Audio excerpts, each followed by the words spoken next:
Donc, on est très heureux de vous retrouver pour ce 13e débat du confinement organisé par Place Publique sur le thème du revenu de transition écologique. Donc, rapidement, vous redire que le principe un peu de ces débats du confinement, l'idée, c'est de profiter de ce temps un peu particulier depuis chez nous pour continuer de phosphorer, de faire vivre les idées, de calmer un peu nos angoisses aussi sur le monde d'après. On a besoin de s'alimenter pour imaginer un monde meilleur.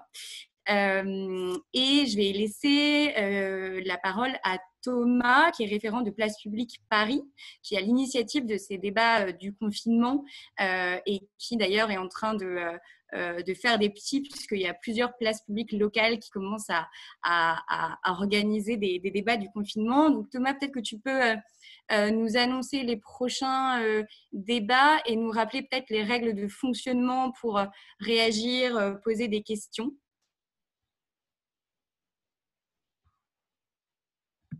Vous m'entendez? Oui. Donc bonsoir à toutes et à tous. Donc, je suis heureux qu'on vous accueille encore ce soir aussi nombreuses et nombreux pour ce 13e débat du confinement. Donc quelques règles. Donc le débat va être enregistré et sera disponible après sur les réseaux sociaux en format podcast. Pendant la durée des échanges, vous allez être muté pour faire en sorte de ne pas déranger les personnes qui feront les prises de parole. Vous avez néanmoins la possibilité de lever la main ou de poser vos questions sur le chat ou de faire vos remarques. On fera des tours de parole pour que vous puissiez toutes et tous poser vos questions. Si vous souhaitez avoir plus d'informations sur Place Publique ou sur les prochains débats du confinement, n'hésitez pas à marquer également vos adresses email sur le chat pour qu'on puisse vous recontacter facilement. Concernant le planning des prochains débats, donc à confirmer vendredi, Aurore Laluc, selon ses disponibilités, nous fera peut-être la joie et l'honneur de sa présence pour un débat sur le Green New Deal. Vendredi 26, Éline et Marion vont faire également un débat sur l'élevage et les animaux. Et Nicolas Brica, mardi 28 avril, fera un débat sur revoir la crise du Covid sous l'angle alimentaire. Jusqu'à présent, on faisait les débats le mardi, jeudi et dimanche. Vu l'influence et la volonté des urgences, des groupes de travail et des militantes et des militants d'organiser des débats, nous allons probablement rajouter quelques jours pour que tout le monde puisse organiser son événement et on vous tiendra au courant sur Telegram, sur les réseaux sociaux et par mail. Voilà, je te laisse la parole, Sophie. Merci beaucoup. Donc oui, n'hésitez pas à réagir dans le chat. Si vous voulez prendre la parole, vous pouvez faire un petit signe de la main et je crois que Thomas, tu vas pouvoir regarder un peu les écrans. Sinon, il y a la possibilité de cliquer, de lever la main virtuellement avec une petite modalité secrète dans les fonctionnalités de Zoom. Vous cliquez sur participants en bas de votre écran. Vous allez avoir un onglet qui se met à droite avec la liste des participants. Et normalement, vous avez un petit icône où c'est marqué lever la main. Et comme ça, il y aura une petite main bleue qui va s'afficher à côté de vous pour que vous puissiez prendre la parole, comme vient de le faire José. Parfait. Donc, sans plus tarder, je vais présenter nos deux intervenants. Nous avons le grand plaisir d'accueillir ce soir Sophie Squaton. Vous êtes philosophe et économiste, maître d'enseignement et de recherche à l'Institut de géographie et de durabilité de l'Université de Lausanne, notamment avec Dominique Bourg, où vous enseignez au sein du master en fondement et pratique de la durabilité. Vous présidez également la fondation Zoin, que vous avez créée pour soutenir en Suisse et à l'étranger des initiatives solidaires de transition écologique. Et nous avons le plaisir d'accueillir également Damien Carême. Vous avez été maire de Grande-Synthe dans le département du Nord de 2001 à 2019. Vous êtes désormais député européen depuis mai 2019 et membre d'Europe Écologie Les Verts. Je précise également que vous êtes fondateur et président de l'ANVITA, l'Association nationale des villes et territoires accueillants, ce qui est particulièrement important pour nous à Place Publique. Avant d'introduire ce débat, à Place Publique, on aime bien démarrer par un petit tour de météo. Donc, est-ce que vous pouvez nous dire comment vous vous sentez aujourd'hui, Sophie, Damien, rapidement?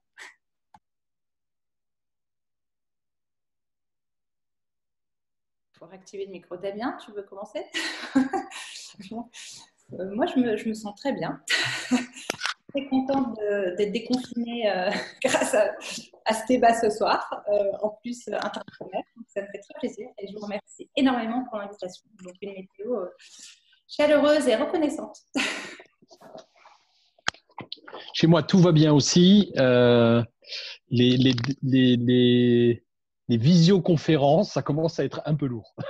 Ça fait 6 semaines que tout se passe en visioconférence et on se rend compte que ça a des limites. Ça a vraiment de l'intérêt parce que on se rend compte on pourra dans le futur déblayer beaucoup de choses avant de faire des réunions physiques par visio, mais quand même c'est compliqué de mener un certain nombre de réunions alors que l'on continue à travailler au Parlement européen. On a des fois des réunions à 225 en visioconférence. Je vous laisse imaginer ce que ça peut être la difficulté comme ça d'intervenir, de demander la parole et il n'y a pas d'interaction possible. Donc voilà, vivement la fin, quoi. Ouais, des vraies questions démocratiques, en particulier pour un Parlement, ça c'est clair. Et ben merci à vous deux. Je me permets donc de poursuivre et d'introduire ce débat qui va être très riche. Je voulais l'introduire avec 4 constats que cette crise exacerbe. Premier constat, c'est la prise de conscience de la sous-valorisation des activités professionnelles et non professionnelles qui participent de l'intérêt général. C'est le soin notamment, mais c'est aussi la protection de l'environnement, l'entraide. C'est des activités qui sont beaucoup assurées par des bénévoles associatifs. Et à cela s'ajoute un autre constat qui, lui, ne date pas d'hier, qui est la marginalité dans laquelle sont placées les initiatives qui lient transition écologique et impératifs sociaux. On pense à l'insertion, par exemple, de publics éloignés de l'emploi dans des projets agricoles. On pense aux ressourceries aussi. En fait, ce sont beaucoup des projets qui sont portés par des structures précaires, dépendantes des subventions publiques et de la motivation aussi, de la proactivité du personnel politique. Un deuxième constat que nous apprend cette crise, c'est le vécu d'une crise de sens général au regard des nouvelles priorités qui s'imposent à nous, et particulièrement dans le travail. Et la question de l'utilité sociale revient énormément sur le devant de la scène. S'exprime, on le sent, le besoin de redonner du sens à toutes nos activités et particulièrement à nos activités professionnelles. Et ça s'illustre par des choses assez emblématiques comme les travailleurs, les travailleuses qui réouvrent des usines, des ateliers de production pour produire plutôt que des voitures ou des vêtements de luxe, des masques, des respirateurs. Mais c'est aussi les salariés de McDonald's à Marseille qui transforment le magasin en banque alimentaire. Et un autre constat s'ajoute à ça, qui lui non plus ne date pas d'hier, c'est celui de l'accompagnement qui est totalement insuffisant aujourd'hui pour former et réorienter vers les métiers de la transition écologique. Et donc, paradoxalement, on se rend compte que notre société, elle peut autant valoriser énormément la prise de risque par la rémunération, c'est le cas des traders, par exemple, qui sont extrêmement rémunérés, mais par contre, on ne valorise pas du tout la prise de risque qui consiste à quitter un emploi pour un autre et qui devrait bénéficier d'un filet de sécurité pour pouvoir quitter un emploi et se réorienter. Un troisième constat, c'est évidemment la prise de conscience assez brutale et radicale de l'obsolescence de notre modèle de production et de consommation, qui est aux racines en fait, de cette pandémie mondiale.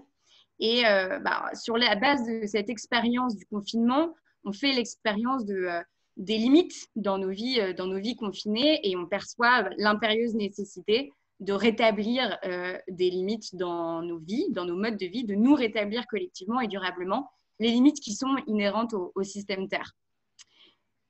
Le dernier constat que je voulais soulever, le quatrième, c'est bien sûr l'horizon d'une crise sociale qui est sans précédent du fait et qui sera sans précédent du fait de la dépression économique, la plongée dans le chômage et la précarité de millions de personnes, l'extinction peut-être de certains secteurs économiques, peut-être particulièrement les PME, TPE, l'enjeu de la relance, bien sûr, pour qui, pourquoi, et notamment au travers du ciblage des investissements publics. Et donc, la transition que je vais faire avec la première intervention, qui sera celle de Sophie Soiton, je la fais avec justement ce terme de transition, puisque ce mot était sur toutes les lèvres avant la crise, comme un impératif, transitionner, transiter, donc passer d'un point A à un point B, mais sans vision très claire et précise entre le A et le B, par quoi ça passe, quelles conditions, quels outils. Et si l'importance d'allier les politiques de sobriété avec la justice sociale a fait largement consensus parmi les partis de gauche et écologistes, notamment grâce au mouvement des Gilets jaunes, hormis quelques exemples, la transcription politique concrète a fait et semble toujours faire un peu défaut. Et la transition, c'est toute l'idée de ce revenu de transition écologique qui n'est ni inconditionnel ni à vie. Et je vais tout de suite laisser la parole à Sophie Soiton pour 20 minutes qui va nous présenter un peu pourquoi le RTE, c'est revenu de transition écologique qu'on va abréger, je pense, par RTE, mais qui n'a rien à voir avec l'électricité. C'est donc ces fondements écologiques, sociaux, humains, philosophiques, et en gros le modèle théorique. Merci Sophie. Merci beaucoup Sophie pour cette excellente mise en contexte et présentation de la situation dans laquelle on se trouve effectivement aujourd'hui. Alors j'aimerais tout de suite spécifier effectivement que ce mot transition, il est presque même critiqué aujourd'hui parce qu'on n'est plus dans la transition, on a besoin de basculer. C'est pas juste le temps et quelques années, une prise de conscience. Maintenant, c'est maintenant ou jamais. Donc je pense moi personnellement que ce Covid-19, la situation de la crise sanitaire dans laquelle on se situe est peut-être une des dernières sonnettes d'alarme avant des crises à répétition qui pourraient arriver, à en lire les rapports des experts du GIEC et des indices de biodiversité, de l'effondrement de nos écosystèmes en cours. Alors, je ne vais pas vous déprimer, plus que ce qu'on est, on est déjà confinés, c'est effectivement assez pénible. Par contre, je suis quand même obligée de préciser que ces transitions, mais de comprendre, avant de rentrer dans les détails de cet outil, que ce n'est qu'un outil, un outil parmi d'autres, et un outil qui s'insère dans un ensemble de mesures et qui ne fait sens et uniquement sens que dans une société qui a déjà accepté l'idée de ce basculement nécessaire dans la transition. Sinon, on ne le comprend pas. On ne comprend pas. Donc, c'est un outil, je dirais, qui part d'une éthique, un peu, vous me demandez les fondements philosophiques, mais d'une éthique écocentrée, c'est-à-dire de cette idée que, avant de prétendre à des droits, même un droit issu de la terre, etc., que nous, en tant que vivants, on fait partie d'une planète Terre. Et donc, cette approche écocentrée, c'est de dire qu'on doit, vous l'avez dit, revenir sur les modes de production et de consommation, et que donc, tant qu'on n'a pas conscience de cette nécessité de respecter une empreinte écologique égale à une planète, ce qui veut dire de ne pas produire ou dépenser plus que ce que la Terre peut supporter pour se régénérer. On devrait même être à 0,6 planète. Donc, si on ne comprend pas cet impératif écocentré d'une Terre en alerte avec des ressources naturelles aux abois, avec des crises qui vont arriver, qui risquent d'arriver à répétition, on ne peut pas comprendre cet outil. Donc, j'insiste qu'on est dans un outil à disposition d'une société pas juste circulaire, il ne s'agit pas juste de recycler, de se dire c'est super, on recycle, on réutilise, mais dans une société qui a pris conscience de l'importance des flux de matière, qui a pris conscience de cette idée qu'il va falloir peut-être revoir aussi nos modes un peu plus sobres, vous avez parlé de sobriété. Et donc, le RTE de ce côté-là se veut donc comme un outil pour justement essayer de rendre possible l'acceptabilité de cette transition. Et comment est-ce qu'on fait en sorte d'y basculer un peu plus favorablement. Mais j'insiste aussi sur le fait que ce n'est pas juste quelque chose que d'écologique seul, c'est aussi cette idée de s'inscrire dans une troisième voie. Entre tout État et tout marché, il y a une tradition de l'économie sociale et solidaire, d'une autre économie qui existe et qui propose donc une troisième voie assez intéressante et qui justement se base sur différents principes, dont la démocratie, dont la participation, dont l'intérêt collectif. Et donc, le cadre théorique du RTE, c'est exactement ça, avec une attention portée non pas aux individus atomisés, mais aux personnes. Et avec cette hypothèse que la personne s'insère dans des relations sociales, un sentiment aussi qui s'effrite, souvent on parle de lien social qui s'effrite. Et donc, ça peut ne faire sens que dans cette idée d'une alliance, donc deux hypothèses, alliance de l'écologie et du social, donc on ne comprend pas l'outil, vous l'avez dit avec les Gilets jaunes, et deuxièmement, l'idée, la deuxième hypothèse, c'est que ce n'est pas de travail qu'on manque, c'est d'emploi rémunéré. Et donc, c'est de revoir qu'est-ce qu'on entend par travail. Ça peut être réduction du travail, bien sûr, mais c'est comment est-ce qu'on va justement réenvisager des activités qui jusqu'ici ne sont pas considérées à leur juste valeur. On pense au secteur de l'alimentation, notamment qu'on pense aujourd'hui aux caissières, à tous ceux qui s'occupent de la distribution, tous ces héros de la crise du Covid. Donc, ça nous permet aussi de revoir différemment ces métiers. Et donc, comment est-ce qu'on fait pour leur donner plus de poids, sachant que dans cette transition, dans ce basculement à une société permacirculaire, on a besoin de revoir tous les métiers sur le prisme de l'angle écologique et de cette réduction de l'empreinte écologique. Alors, je vais partir des freins.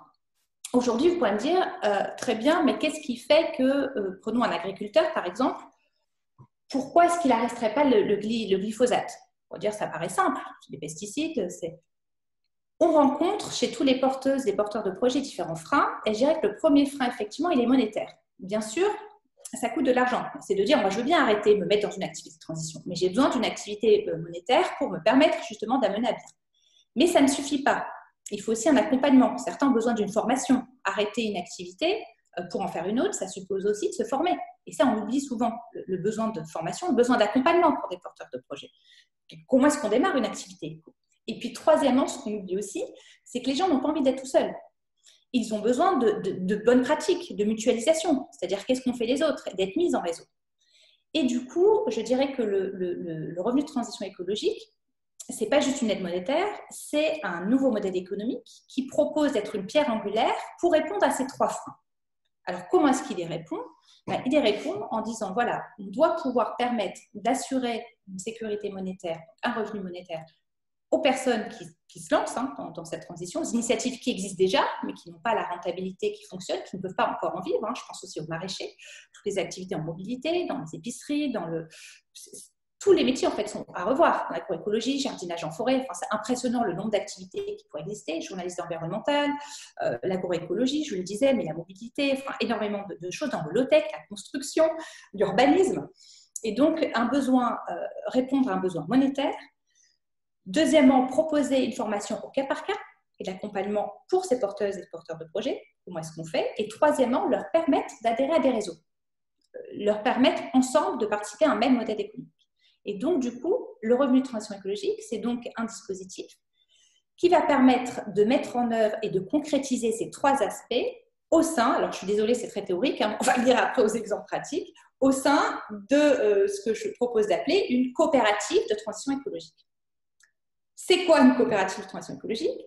C'est justement, on a de la chance en France, il y a un statut très intéressant qui s'appelle le statut de la SIC, la Société coopérative d'intérêt collectif, qui est un statut qui permet à différents partenaires de participer à un nouveau modèle économique en fait, et d'être dans une approche inclusive sur un territoire donné de différents types d'activités. Donc, en d'autres termes, il ne s'agit pas juste d'aider et de partir et d'individualiser une aide, mais de faire en sorte que sur une région donnée, une commune, un département, une région, on puisse mettre en œuvre cette résilience des territoires. Alors, c'est quoi la résilience des territoires? On le voit aujourd'hui. Parlons de la Chine, parlons des masques, parlons des gels. On voit à quel point on est dépendant et on voit aussi notre vulnérabilité. Je vous rappelle, dans une approche écocentrée, le principe de base, c'est de dire on est des êtres vulnérables. On est des bipèdes, on est des humains. Et si on fout en l'air nos écosystèmes, c'est nous qu'on fout en l'air. Donc, si on protège la Terre, ce n'est pas juste une idée d'écolo comme ça, c'est qu'on la protège pour nous vivants. Parce que si on continue à produire avec des émissions de gaz à effet de serre, avec une économie très carbonée encore, et qu'on dépasse un tunnel de variation de 2 degrés, on y arrive, dans 10 ans, c'est dépassé. Si on a 4 degrés à la fin du siècle, c'est une catastrophe. En tant qu'espèce, les bipèdes humaines, on n'a jamais connu des températures aussi élevées. Et au-delà de ce seuil-là, on ne sait pas comment le système Terre va réagir. Et du coup, ça va être très compliqué. Donc, du coup, l'idée de créer des coopératives de transition écologique, c'est dire comment, sur un territoire donné, on va faire en sorte de pouvoir assurer la sécurité alimentaire. Partons de là. En temps de crise, on a eu peur de ne pas pouvoir être alimenté. Alors, on a beaucoup parlé du papier toilette et le fait de faire des stocks d'œufs, mais on a parlé aussi des pâtes, du riz, du sucre. Et moi, j'aimerais dire, on a tous envie de consommer des légumes frais. Et comment est-ce qu'on va faire? Donc, dans une coopérative, on pourrait imaginer, pas juste d'aider un maraîcher pour qu'il aille qu'il aille vendre ses tomates au marché. Pourquoi? Parce qu'il va être dépendant d'un système prix. On ne peut pas juste faire ça. Mais par contre, ce qu'on a besoin, c'est de contrôler le circuit de la transformation à la distribution et de la production. Donc, c'est de mettre en œuvre ces fameux circuits courts, très prisés par l'économie sociale et solidaire, afin de recréer un modèle économique où on a un territoire résilient. Sinon, ça ne va pas fonctionner. Donc, c'est exactement, si on ne comprend pas que le RTE se veut un outil, je dirais, à l'échelle territoriale et de mise en œuvre des différents acteurs, c'est-à-dire se servir des structures existantes, quelles sont les associations qui participent, les ONG, quels sont les secteurs de l'alimentation, de la mobilité, etc., qu'on peut mettre ensemble pour créer ce nouveau modèle économique et de les faire s'engager à ce que les produits du maraîcher soient achetés par les cantines scolaires, qu'ils soient achetés par les collectivités publiques mettent à disposition des terres pour les maraîchers, etc. Si on ne met pas tous ces acteurs ensemble, on n'arrivera pas à créer des territoires plus résilients. Alors, je vois qu'il y a pas mal de questions. Je ne sais pas si j'y réponds maintenant, je les regarde ou si je continue dans la démonstration. C'est à vous de me dire, Sophie. Non, si tu continues et je note les questions et comme ça, je verrai si des réponses peuvent être apportées, y compris par l'intervention de Damien. Et comme ça, on peut… comment dire, je sélectionne les questions, quoi. Mais je pense que tu peux continuer. D'accord, ok. Donc, si je vois, oui, les éco-villages, par exemple, tout à fait, éco-quartier, éco-village, ça peut être une très bonne base de résilience, bien sûr. Alors, dans le bouquin de 2018 que j'avais écrit, c'est un modèle très théorique où je partais, puisque j'ai beaucoup travaillé sur le revenu de base inconditionnel, qui était un des outils dans le cadre de ma thèse d'il y a 15 ans, sur les systèmes de protection sociale en France et de lutte contre le chômage et la précarité. Donc, je voudrais dire que ça n'a rien à voir, que le dispositif n'est pas le même. Et en France, il y a toujours eu une hésitation dans les systèmes de protection sociale. On pourra peut-être y revenir aussi avec Grande 5, avec cette idée d'un revenu minimum social garanti et d'un RTE. Donc, c'est une manière de combiner deux dispositifs complètement différents. Il y a toujours eu une hésitation en France, et un peu partout en Europe d'ailleurs, entre se dire, voilà, est-ce qu'il faut complètement réformer le système de protection sociale, qui ne suffit pas, il y a encore des millions de pauvres, de chômeurs, etc., est-ce qu'on fait tout? Ou alors, est-ce que, c'était le sens du rapport CIRUG en 2016, ou est-ce qu'on essaie de réformer de l'intérieur par procédure étapiste? Je m'insère dans cette deuxième voie. On ne touche pas au système de protection sociale. Donc, le RTE est un dispositif qui vient en plus. Et l'idée dans les expérimentations, c'est de s'assurer que ça ne vienne pas, péjorer la situation des précaires. Donc, ça, c'est important. Deuxième commentaire que je fais en précision également, c'est qu'on est dans deux approches du travail. Il y a toujours eu dans la perception de la gauche, c'est pour ça qu'il y a aussi des débats en interne sur le RBI, sur le statut du travail, la fin du travail. Parmi les arguments faits, c'est que certains considèrent le travail tribalium comme un instrument de torture dont il faut venir à bout et au profit d'une société de pleine activité, etc., de délibérer, de déconfiner, que les gens puissent acheter des guitares, chanter, s'éclater, enfin, et avoir un temps de transiter. Et puis, il y a une deuxième approche qui considère le travail comme un droit et comme encore, d'où la position des syndicats, aussi notamment européens, sur le fait que le travail, on doit le protéger et qu'on doit faire en sorte qu'il y ait des emplois rémunérés et que du coup, ce soit important d'en donner à tout le monde. Alors, je rappelle que je suis aussi dans cette deuxième voie. Donc, le RTE s'inscrit, c'était la deuxième hypothèse, puisque j'ai vu qu'il y avait une question. Donc, la deuxième hypothèse, c'est que le fait que le travail, on est dans une conception du travail où le travail reste un facteur important. Et j'ai envie de dire plus encore aujourd'hui, on voit qu'on manque de travail, on manque pas de travail, parce que les femmes à la maison, elles travaillent. Et les bénévoles, ils travaillent aussi. Et les hommes au foyer travaillent. Donc, il y a des activités de travail, mais ce qu'on manque, c'est d'emplois rémunérés. Et on a besoin d'emplois, bien sûr, dans le maraîchage, dans l'agriculture, dans tout ce qui est les mesures d'agriculture décarbonées, bien sûr dans les semences, dans la biodiversité. On a besoin à l'heure actuelle, si on a envie de s'en sortir pour éviter les crises qui vont arriver à répétition, on a absolument besoin de cette bascule dans ces nouveaux emplois dont on annonce la création par millions. L'OIT annonce 60 millions d'emplois, Scénario Négawatt encore 500 000, mais on a du mal à les identifier, ces emplois. Et souvent, ils sont souvent dans de la très haute qualification. Par exemple, la pose de panneaux solaires, qui supposerait que les gens aient un bac plus 10 pour y arriver.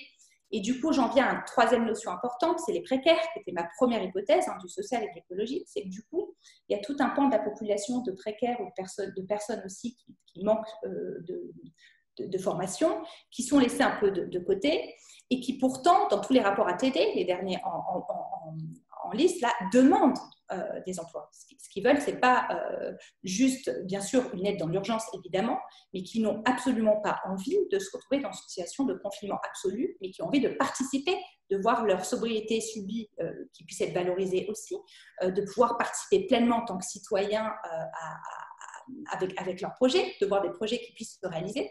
Et donc, du coup, c'est très important de comprendre le RTE comme une approche avec ces coopératives de transition, avec deux publics cibles. Ce sont les porteurs de projets, toutes les personnes en fait en conversion écologique qui ont envie d'accélérer cette bascule, puisque je dis là, on n'a plus le temps d'attendre, il faut vraiment y aller. Donc, tous ces gens-là, il faut les soutenir tout de suite, immédiatement. Ce n'est pas dans 2 ans, ce n'est pas dans 5 ans, c'est maintenant, ici et maintenant. Et deuxièmement, de pouvoir aussi tout de suite soutenir les précaires. Alors, je vois des questions aussi sur le montant et la durée du RTE. Alors ça, ce sont des très bonnes questions. Et si vous voulez, ce qui fait la spécificité, et c'est pas évident à faire expliquer ce paradigme en France d'une économie de la coopération, c'est qu'on est souvent dans une tradition française plutôt très jacobine, de top-down. Et donc, moi, je travaille avec des territoires sur une logique bottom-up. Donc, il n'est pas question d'imposer quelque chose, mais proposant ce modèle, alors je n'ai pas le slide, j'aurais dû vous le passer, mais c'est quoi une coopérative où on aurait vu un gros rond d'une coopérative à laquelle adhèrent des entreprises à but d'emploi. Je travaille beaucoup avec les territoires zéro chômeur de longue durée, par exemple. Sauf que là, ce n'est pas qu'une entreprise à but d'emploi. Une entreprise à but d'emploi sera un partenaire parmi d'autres qui participeraient à cette coopérative. Donc, il pourrait y avoir des associations locales, de paysannerie, de semences, de collectivités, de banques, etc., qui adhèrent et qui participent à cette coopérative. Et donc, c'est l'ensemble de ces acteurs qui vont ensuite verser des revenus de transition écologique aux personnes physiques, mais qui vont déterminer ensemble du montant, qui peut être basé sur un SMIC, bien sûr, mais de la durée, en s'adaptant encore à la personne. Je vous rappelle, quand on est dans une éthique éco-centrée, mais qui fait jouer l'éthique aussi du CARE sur l'approche ESS. Donc, on a des parcours de vie différents. Certains vont avoir besoin d'un financement et d'une formation pendant 18 mois, d'autres 6 mois, d'autres vont s'arrêter, revenir également. Donc, on doit pouvoir assurer une flexibilité à l'intérieur de la coopérative qui s'adapte au cas par cas, au niveau du montant, au niveau de la durée, mais critères fondamentaux qui prennent en compte une activité égale à même un peu moins qu'une planète, puisqu'il faut prendre en compte la capacité de la Terre de se régénérer. Donc, on est vraiment dans une approche économie permacirculaire, dans laquelle les critères d'impact doivent être absolument justifiés. Mais, encore une fois, l'idée, c'est que chaque territoire, avec sa propre histoire, avec ses propres communs, c'est quoi un commun? C'est une ressource, une eau, forêt, en lac, qui souhaite protéger. Dans l'autre, ça ne sera pas la même chose qu'à Grande-Synthe. À Grande-Synthe, ou à Épinal, ou à Terra. Donc, selon les régions de France où on se situe, c'est aux acteurs de déterminer quel est justement, quel est le, je vous lis les questions, quel est le point d'entrée important, qu'est-ce qu'on a envie de préserver, sur quel secteur on a envie de mettre l'accent. Alors, j'espère que ça va être aussi l'agriculture, parce qu'on a vraiment besoin d'assurer cette sécurité alimentaire, surtout en ce moment. Et du coup, ce sont les acteurs du territoire qui vont eux-mêmes déterminer du montant, des critères d'attribution et de quel public cible.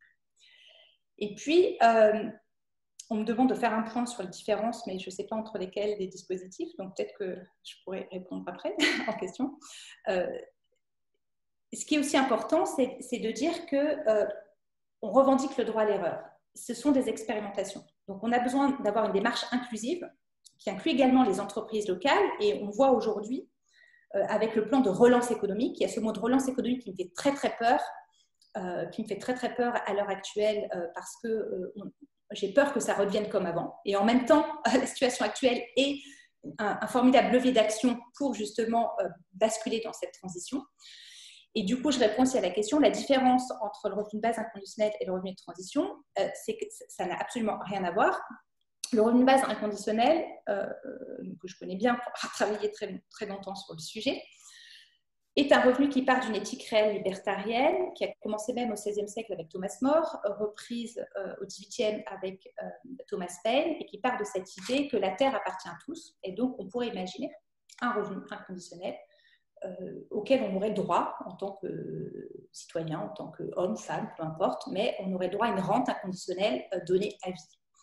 Et du coup, partant de cette approche, il a été très mis à l'honneur dans les années 90 par un philosophe belge qui s'appelle Philippe Van der Rijs et qui expliquait un peu les fondements théoriques. Et puis, il y en a eu beaucoup d'autres. Il y a eu Laurent Bresson, il y a eu Gorse, le deuxième Gorse dans une deuxième partie, il y a eu des discussions avec Alain Caillé, etc. Et on voyait dans le revenu de base, alors je résume, hein, mais un moyen de lutter contre le chômage, contre la précarité, la stigmatisation, et de relancer justement les activités, un secteur quaternaire. Alors, la question, c'est qu'aujourd'hui, donc après, on l'a complètement oublié dans les années 90, on n'en a plus parlé, et puis le rapport Bélanger de l'époque lui a préféré l'allocation compensatrice de René Godineau, et puis le revenu de solidarité active qui a remplacé le RMI mis en place par Michel Rocard en 88.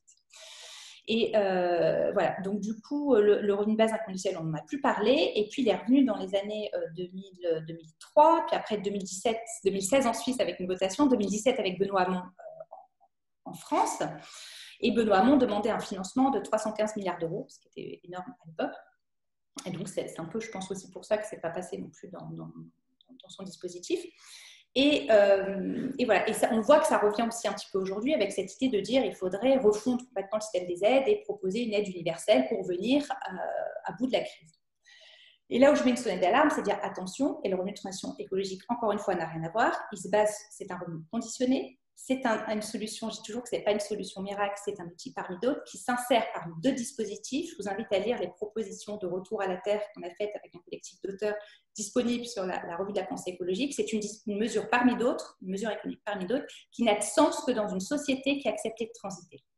Et donc, c'est une mesure, effectivement, dans laquelle on va mettre à l'honneur la résilience des territoires, encore une fois, et les personnes, les projets qui sont déjà engagés dans ce basculement de la transition écologique et solidaire. Donc, l'emploi est à l'honneur, l'emploi rémunéré est à l'honneur, et on a besoin de travaux. On ne peut pas se permettre, ça c'est l'hypothèse de base, encore plus aujourd'hui, qu'une mesure comme le revenu de base inconditionnel soit perçue comme un instrument de relance économique. Et malheureusement, il est aujourd'hui défendu, cette mesure, par la droite de la droite, par la gauche de la gauche. Et je dis, faisons attention au contexte dans lequel on se situe. Il peut y avoir des revenus minimum social garanti. Ce n'est pas inconditionnel, c'est ciblé sur les précaires. Mais les précaires eux-mêmes veulent du travail et des emplois rémunérés. Donc, si on a bien conscience, si on n'a pas conscience, ce n'est pas la peine de discuter. Mais moi, je m'adresse à un contexte où si on a conscience vraiment de la crise grave dans laquelle on se situe, avec une augmentation des méga-feux, avec un problème sur les récoltes. Je ne sais pas si vous avez vu les criquets là en Afrique. On parle de famine, de retour de la famine. Est-ce que vous savez que quand on a plus de 2 degrés d'augmentation, il y a un stress hydrique chez les plantes. La plante, elle se crispe, elle ne produit plus de fruits. Donc, ça veut dire période de sécheresse. Il faut l'avoir. Hein. C'est chaud à enseigner ça, d'annoncer des horreurs pareilles aux étudiants. Je vous assure que quand on a ça en tête, on ne peut plus défendre un plan de relance traditionnel de la consommation. Ce n'est pas possible. Et voilà, donc la différence, elle est là, elle est dans ce contexte-là où on a besoin d'emploi dans la transition. On a besoin de ce basculement. De tous les métiers sont à revoir. Voilà, alors je vois encore des questions. Je ne sais pas si j'y réponds. Je crois que je suis en train de dépasser mon temps. Peut-être me rappeler à l'ordre. Comme tu t'as anticipé sur les questions, on va pouvoir pas tarder à glisser sur l'intervention de Damien. Peut-être je prends à la volée la question de Christian. Il me semble que tu es un peu répondu. La question, c'est pourquoi le RTE plutôt qu'un revenu de base inconditionnel. Donc, tu nous as expliqué que le RTE ne venait qu'en complémentarité et n'avait pas vocation à remplacer le revenu universel et qu'il fallait justement avoir bien conscience des limites du revenu universel aujourd'hui au regard de la nouvelle donne écologique et climatique. Mais du coup, Christian poursuit en disant avec un instrument tel que la taxe carbone ou un rationnement pour les quantités, un instrument unique pour 2 objectifs, au moins, n'est-ce pas problématique? Alors, moi, personnellement, je ne comprends pas cette question. Donc, peut-être qu'on peut... si tu la comprends, Sophie, je te laisse répondre. Et sinon, on peut donner la parole à Christian, peut-être pour qu'il explique un peu plus l'idée qu'il y a derrière. Peut-être que la question qu'il y a, c'est que dans les mesures qu'on proposait dans les 35 mesures, et le RTE lui-même s'inscrit aussi à la suite d'un ouvrage et d'une réflexion sur des quotas, parce que c'est quelque chose qui peut faire une mesure un peu choc, hein, qui peut faire grincer les dents, mais en même temps, on va y arriver. Donc, sur des mesures carbonées, malheureusement, souvent on entend ça, mais on va pas avoir le choix, parce qu'on a bien compris que ces fameux insectes, ils mangent les cultures, et que quand en Ukraine, il y a eu l'année dernière une sécheresse, 30% des récoltes ont été faites en moins. Donc, quand on parle de réchauffement, ça veut dire lié à l'alimentation. l'expérimentation. Je fais une fixation là-dessus parce que c'est ce qui nous pend au nez. Il faut comprendre ça. Si on va pas ça en tête, on va continuer à dire on a le temps de transiter, que les gens, non, on n'a pas le temps. Et du coup, bien sûr, c'est un outil, mais qui doit s'associer, par exemple, à une fiscalité écologique. Quand je parle de revenus, c'est pour faciliter monétairement, mais dans une CTE, coopérative de transition écologique, ça pourrait être une mise à disposition, je l'ai dit, de terres, du foncier, le foncier rural. On a besoin de racheter des terres. La coopérative de transition écologique sur un territoire pourrait racheter des terres, des forêts, pour les mettre à disposition des maraîchers, de ceux qui font, et pour contrôler aussi que ça ne soit pas récupéré. Aujourd'hui, le foncier rural, il échappe complètement parce qu'il est récupéré, il passe de main en main dans des capitaux privés, c'est problématique. Donc, c'est vraiment ça qu'il faut avoir à l'esprit, y compris pour des coopératives d'habitation. Donc, comment est-ce qu'on renforce le capital public? Aujourd'hui, le capital public est complètement affaissé. Donc, bien sûr qu'il faut des taxes, bien sûr, des taxes carbone, on pourrait imaginer des outils de fiscalité, pourquoi pas, mais ça ne remplacera pas la formation et la sensibilisation qui sont importantes. Et c'est ce volet d'accompagnement et de formation et de mise en réseau des acteurs que ne fonctionne pas le RBI. Le RBI, si vous voulez, il propose plusieurs arguments, mais au final, c'est toujours un revenu monétaire. C'est tout. Et donc, on veut changer la société, libérer l'activité, mais au final, on fait comment? Par un revenu monétaire. Et dont le modèle est souvent présenté comme l'Alaska avec ses puits de pétrole. C'est quand même pas génial quand on sait qu'on doit sortir du fossile. Ou qui est proposé comme étant financé, indexé sur la croissance, dont on doit aussi sortir. Donc, on n'est pas du tout dans le même dispositif. Dans le RTE, c'est de comprendre qu'on doit rester dans une empreinte écologique égale une planète. Et du coup, alors, sur les financements, bien évidemment, les financements, ça veut dire le Green Deal européen. Là, j'étais en négociation aussi tout à l'heure. Donc, ça veut dire comment on le finance par les départements, par les régions. Comment on le finance aussi, comme pour toute entreprise. Ça ne gêne personne de dire qu'une entreprise a besoin de capitaux de départ. C'est pareil pour une CTE. On a besoin de fonds de départ versés par les collectivités, versés pourquoi pas par les subventions. Je vous parlais de différents adhérents à cette coopérative de transition qui vont amener un fonds de départ qui va ensuite être distribué. Donc, dans nos expérimentations, on espère qu'à N plus 5 ans, la moitié des revenus de transition écologique soit financée par l'activité économique. Donc, la différence principale, c'est qu'on est dans un modèle économique alternatif. On n'est pas dans un modèle où on attend tout de l'État, mais on prend les devants sur l'État, je crois que ça parle à Damien aussi, pour faire en sorte que le modèle économique se part du bottom-up, par des acteurs économiques qu'on met ensemble. Donc, c'est quelque chose de mutualisé, de mise en réseau. On n'est pas juste dans une aide homo economicus individualisée, atomisée, dans laquelle on attend la relance. Non, on met ensemble, on est dans cette troisième voie d'une nouvelle modèle économique nécessaire, une fameuse troisième voie. Et alors, la monnaie, oui, ça pourrait être aussi, on pourrait imaginer qu'une partie soit versée en monnaie locale, bien sûr, citoyenne complémentaire. On peut mixer, bien évidemment, et du coup, c'est d'associer les monnaies complémentaires et citoyennes. Mais il ne faut pas oublier que c'est un outil de résilience inclusif au niveau des personnes, au niveau des publics cibles, et qui demande une sensibilisation et une formation qu'il n'y a pas dans un autre dispositif, à ma connaissance, à part chez les territoires zéro chômeur, qui sont aussi nos partenaires. Territoires zéro chômeur de longue durée. Merci. Est-ce qu'on peut peut-être, parce qu'on a abordé la question des monnaies locales, prendre 2-3 minutes pour expliquer un tout petit peu ce que c'est? Je ne sais pas si tout le monde est à peu près au fait de ce dispositif, parce que je trouve qu'il a aussi comme intérêt d'avoir la même logique de définition démocratique des communs, puisqu'une monnaie locale, c'est des producteurs et des consommateurs qui se mettent ensemble dans une association pour décider quels produits on va pouvoir acheter avec une monnaie locale différente. Et donc, ça veut dire quelle valeur de l'ESS, justement, et quelles exigences écologiques on demande aux producteurs pour qu'ils fassent partie du circuit de cette monnaie locale. Donc, je trouve que ça couple très bien en fait avec le RTE sur cette dimension à la fois sociale, démocratique, de reprise en main de notre consommation, de la production et écologique. Je ne sais pas si tu veux rajouter quelque chose, Sophie, là-dessus, parce que c'est pour moi deux dispositifs complémentaires et qui méritent d'être davantage creusés dans les temps à venir.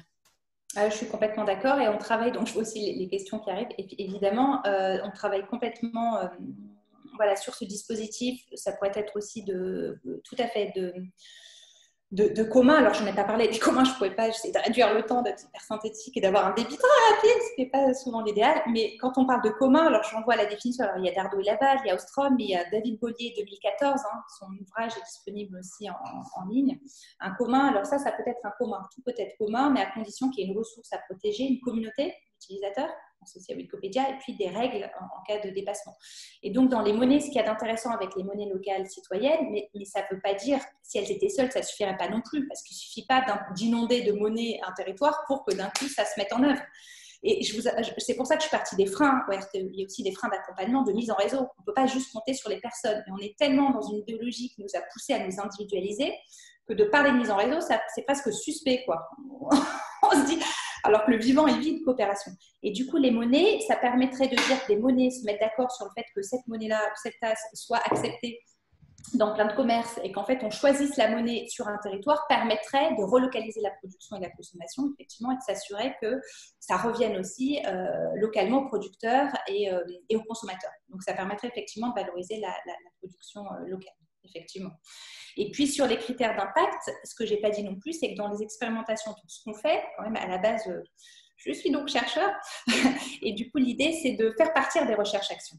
Donc, à la fois avec un accompagnement, et on travaille aussi avec Christian Duterte sur l'économie de la fonctionnalité. Et donc, ça veut dire aussi, évidemment, travailler, je vous renvoie aux travaux de Dominique Méda, Laurent Éloi, Éloi Laurent, on travaille sur la remise en question de la... C'est la fin de la journée des Zooms, 12 heures de cours. C'est de remettre en question la croissance et donc de réfléchir à quels seraient des autres indicateurs de richesse. Et ça, c'est fondamental. Donc, qui détermine les critères? Je dirais qu'il y a des critères scientifiques qu'on a déjà sur c'est quoi une agriculture décarbonée, comment est-ce qu'on décarbone des terres. Donc, on a besoin de formateurs et de formation dans toutes ces limites planétaires. Qu'est-ce que ça signifie dans toutes ces limites? Et en même temps, on a besoin d'autres mesures d'impact. Donc, on travaille avec des chercheurs, effectivement, spécialistes des richesses immatérielles, on va dire, complètement. Je pourrais vous en dire plus, mais c'est... Merci beaucoup. On est dans les temps. Je pense que c'est le bon moment pour passer à l'intervention de Damien. Merci encore, Damien, d'être avec nous. Donc, peut-être rappeler avant que tu prennes la parole 2 questions qu'il faut peut-être que tu aies en tête, des questions qui vont émerger. La question du financement de ce RTE, la question aussi qui était posée par Alexandre, ah oui, peut-être autofinancement ou du moins un petit peu à un moment donné peut-être, et la question d'Alexandre sur justement comment on qualifie, comment on décide ensemble en fait ce qui est une activité écologique ou pas, comment on fait barrière peut-être à des choses qui sont un peu du greenwashing.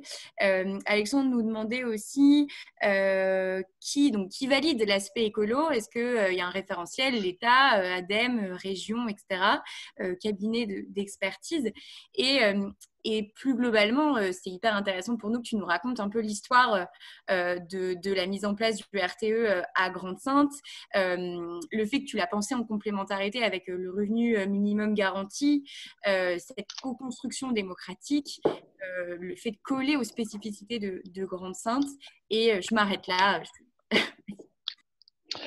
Oui, il y a beaucoup de choses et merci pour l'invitation et merci encore à Sophie parce que l'apport du revenu de transition écologique nous a permis de combler une brique qui nous manquait dans les dispositifs qu'on était en train de mettre à Grande-Synthe. Alors, Sophie l'a dit tout à l'heure, il y a besoin d'avoir un territoire qui se soit engagé, qui ait pris déjà un certain nombre d'initiatives vers la voie de la résilience, vers la voie du changement de modèle, du changement de modèle de développement, du changement de société.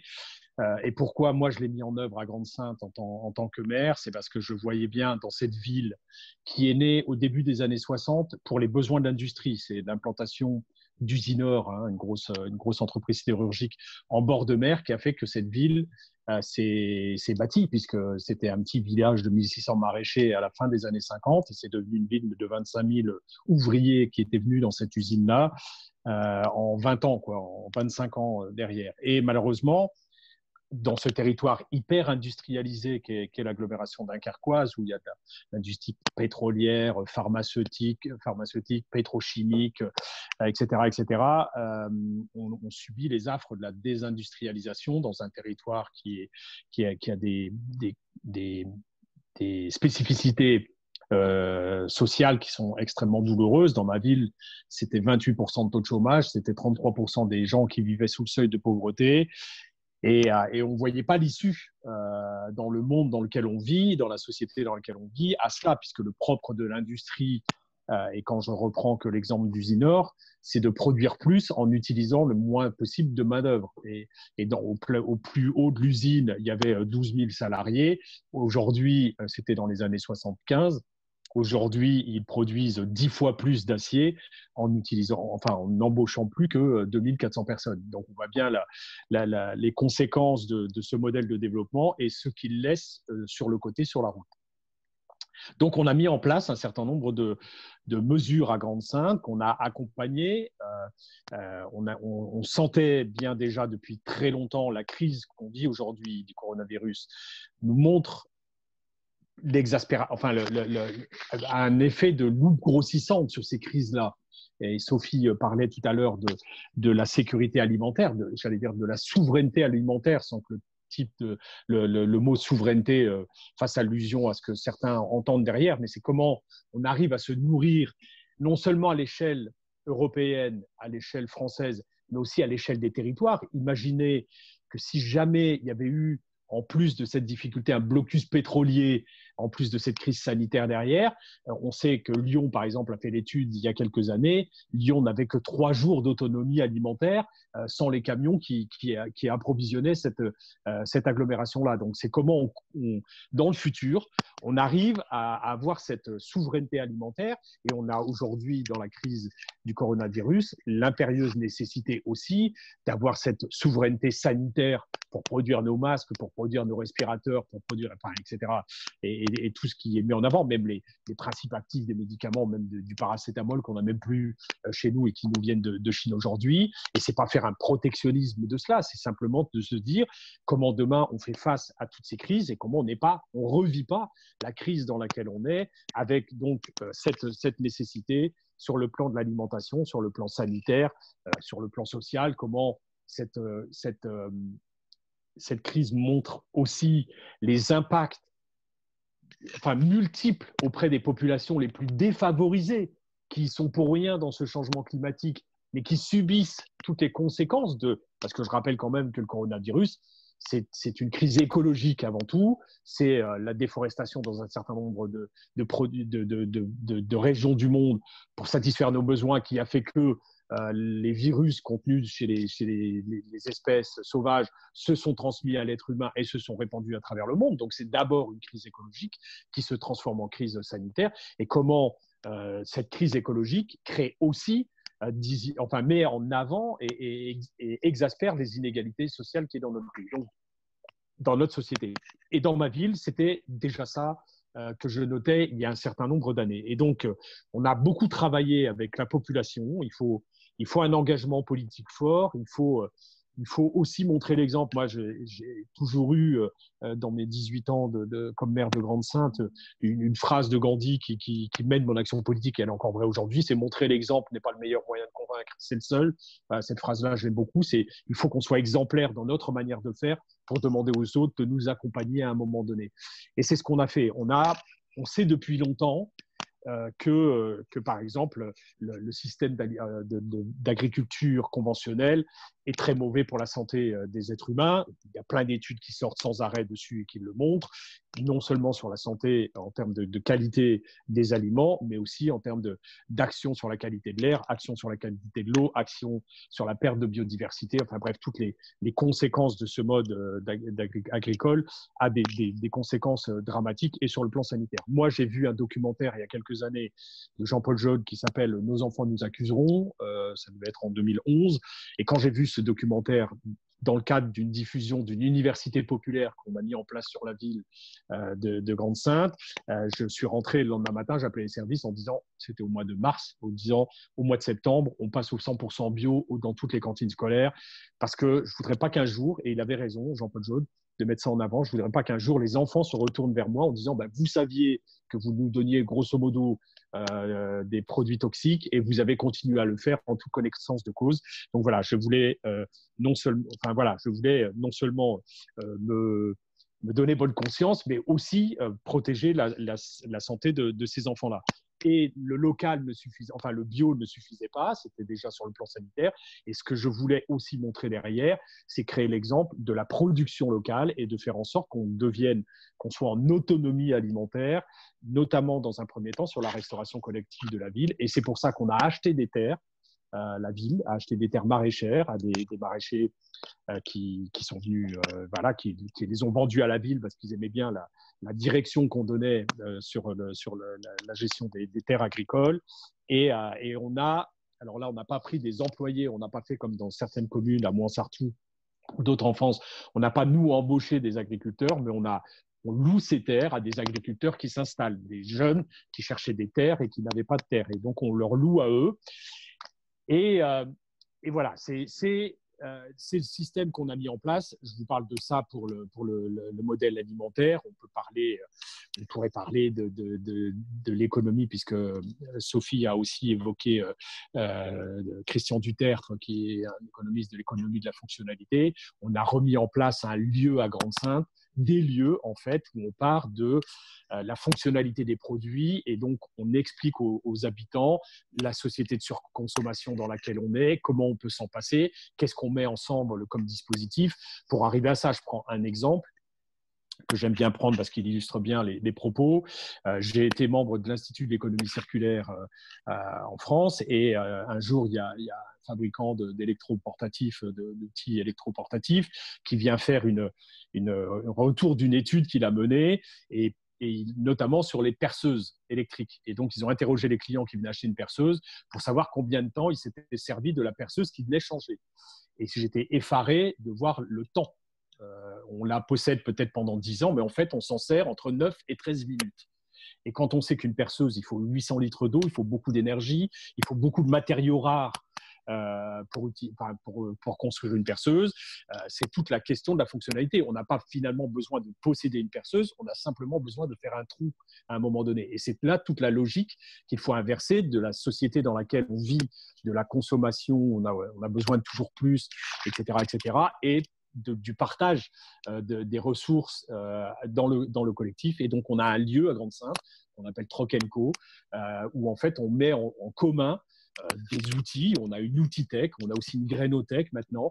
Et les habitants, on leur montre l'exemple, on met le pied à l'étrier et en fait, ils viennent après surenchérir le dispositif et ils viennent, par exemple, donner un réhausseur de siège pour enfants dont ils n'ont plus besoin parce que les enfants sont grands, mais ils se disent plutôt que de le jeter, ça peut servir à des grands-parents qui accueillent leurs petits-enfants à certains moments, mais très peu, un week-end par mois, par exemple. Ils n'ont pas besoin d'en acheter un, ils peuvent utiliser celui-là, ils vont le prendre dans le lieu et le remettre quand les petits-enfants sont repartis le week-end. Et voilà, on a créé tout ce dispositif aussi sur la ville.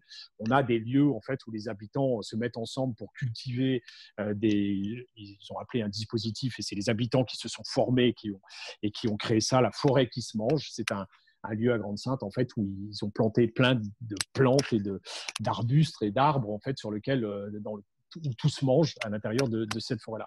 Voilà, on a créé cette dynamique en s'appuyant beaucoup sur l'université populaire qu'on avait mis en place sur la ville et il nous manquait pour montrer que c'était possible et qu'on pouvait vivre dans un autre monde, où même si on est en difficulté sociale, on peut accéder quand même à une alimentation de qualité, à un certain nombre de produits qu'on ne peut pas avoir normalement, etc., etc. Donc, si on met en place cette chaîne de solidarité, de partage et de manière différente, tout en protégeant et en rentrant dans les limites de ce que nous offrent les ressources à l'échelle de la planète. Et c'est cette société-là qu'on a créée, la micro-société qu'on a créée à l'échelle d'une ville, qu'on voudrait voir à une échelle bien évidemment plus importante. On a, enfin, dernier point, et après je reviens directement au RTE, mais je vous pose le contexte parce qu'il est important, et Sophie a dit que, a souligné l'importance d'avoir un territoire et d'avoir des porteurs de projets comme cela sur les territoires. Dernier point qu'on a mis en œuvre à Grande-Synthe, c'est pas un revenu minimum social, c'est le minimum social garanti. C'est pas un revenu, c'est une allocation qu'on donne parce que là encore, je vous disais, 33% des gens qui vivent sous le seuil de pauvreté, dont à peu près 18% qui vivent avec moins de 850 € par mois. Et dans notre société, même si on peut subvenir à ces moyens alimentaires à bas coût, ou si on peut partager un certain nombre de choses, il faut quand même qu'on paye son loyer, il faut quand même qu'on paye son énergie, il faut quand même qu'on paye un certain nombre de choses. Donc, on a à faire face à des factures et il faut qu'on puisse les régler.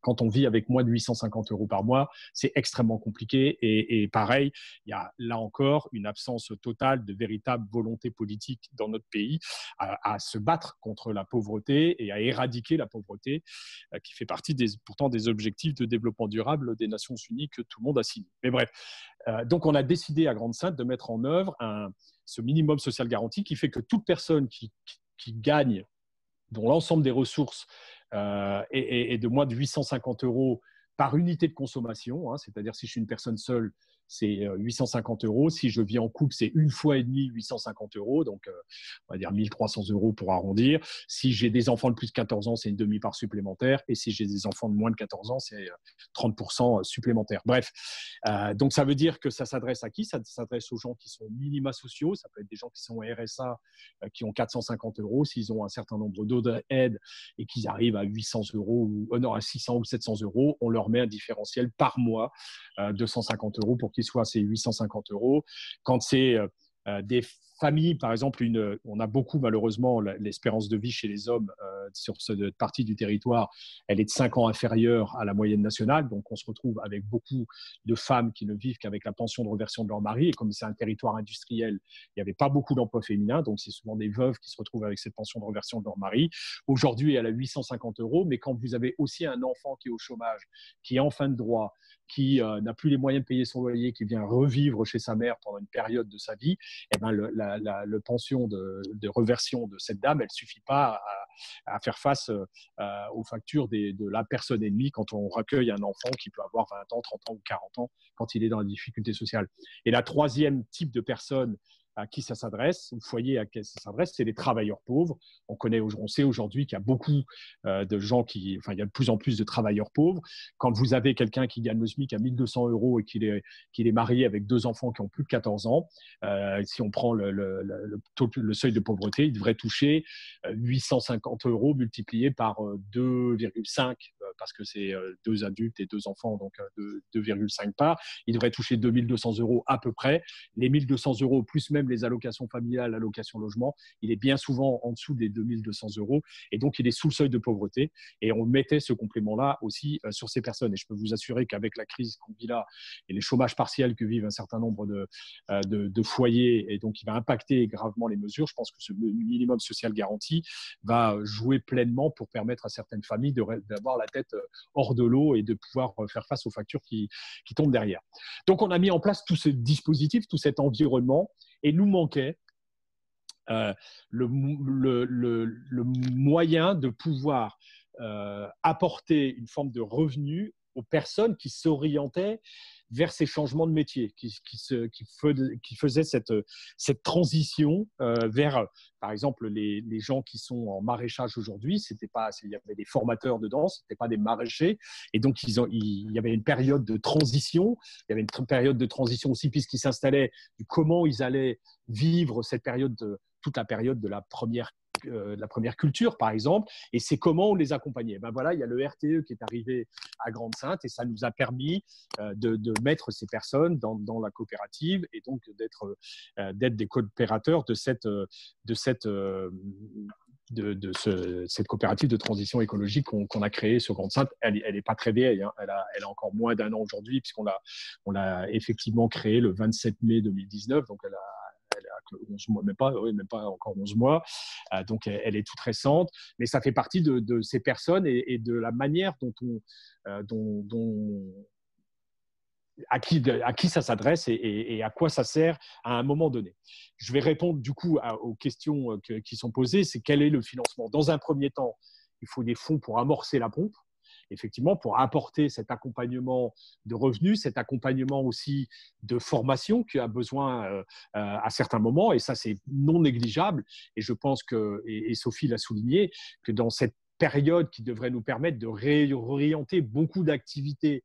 Et je pense notamment à l'agriculture, parce que celui-là, il est quand même symbolique. On pourrait créer 1 million d'emplois si on réorientait en France tout le système agricole vers de l'agriculture bio.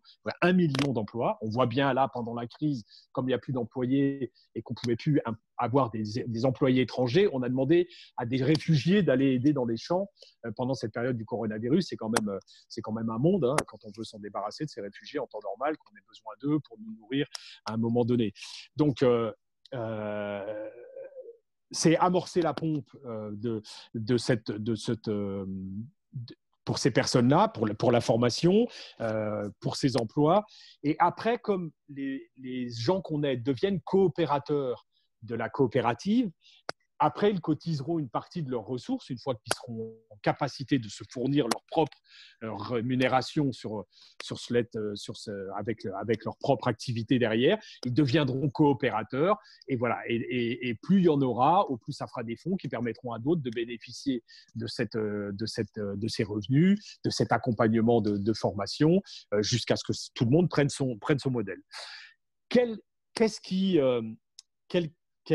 Comment on qualifie les activités d'écologique ou non?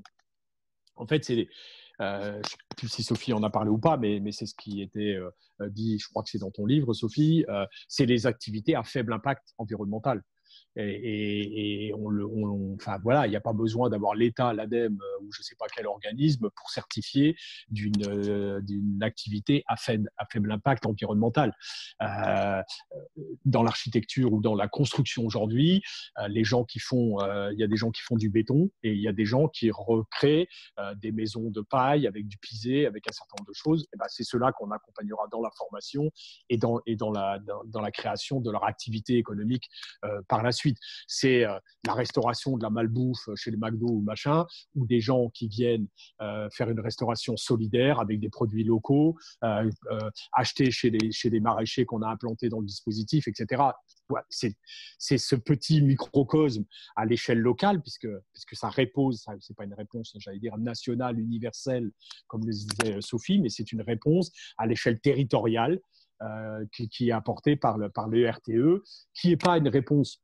Le RTE, et ça a bien été souligné, et je refais aussi par Sophie, c'est pas une réponse autosuffisante, c'est une réponse qui s'intègre dans un dispositif global où tous les acteurs du territoire sont mis en réseau, en fait. Et ce réseau, effectivement, chez nous, c'est le portage politique qui l'a mis en œuvre et qui encore l'anime aujourd'hui. Mais après, il faut que ça soit vraiment dans l'esprit coopératif, et donc où un homme, une voix, j'allais dire, et que chacun contribue en fonction de ses compétences, de son investissement, de sa capacité d'investissement et de choix dans cette coopérative et donc de la décision globale. Voilà ce que je peux dire pour présenter comment sur le terrain. Alors, si je vous donne quelques exemples, je vous ai parlé des maraîchers tout à l'heure, c'est aussi effectivement ce projet d'épicerie, de restaurants solidaires qui sont des gens qui se lancent aussi dans la mobilité douce et du système de livraison à vélo et de réparation des vélos. Ça paraît tout simple aujourd'hui, mais il n'y en a plus. Vous prenez que les grandes chaînes, il n'y a plus de petits magasins de vélo. Enfin, il y en a encore dans les grandes villes, mais dans les villes moyennes ou dans les petites villes, c'est des choses qui n'existent plus. Des gens qui s'occupent aussi de récolter, de faire du compost.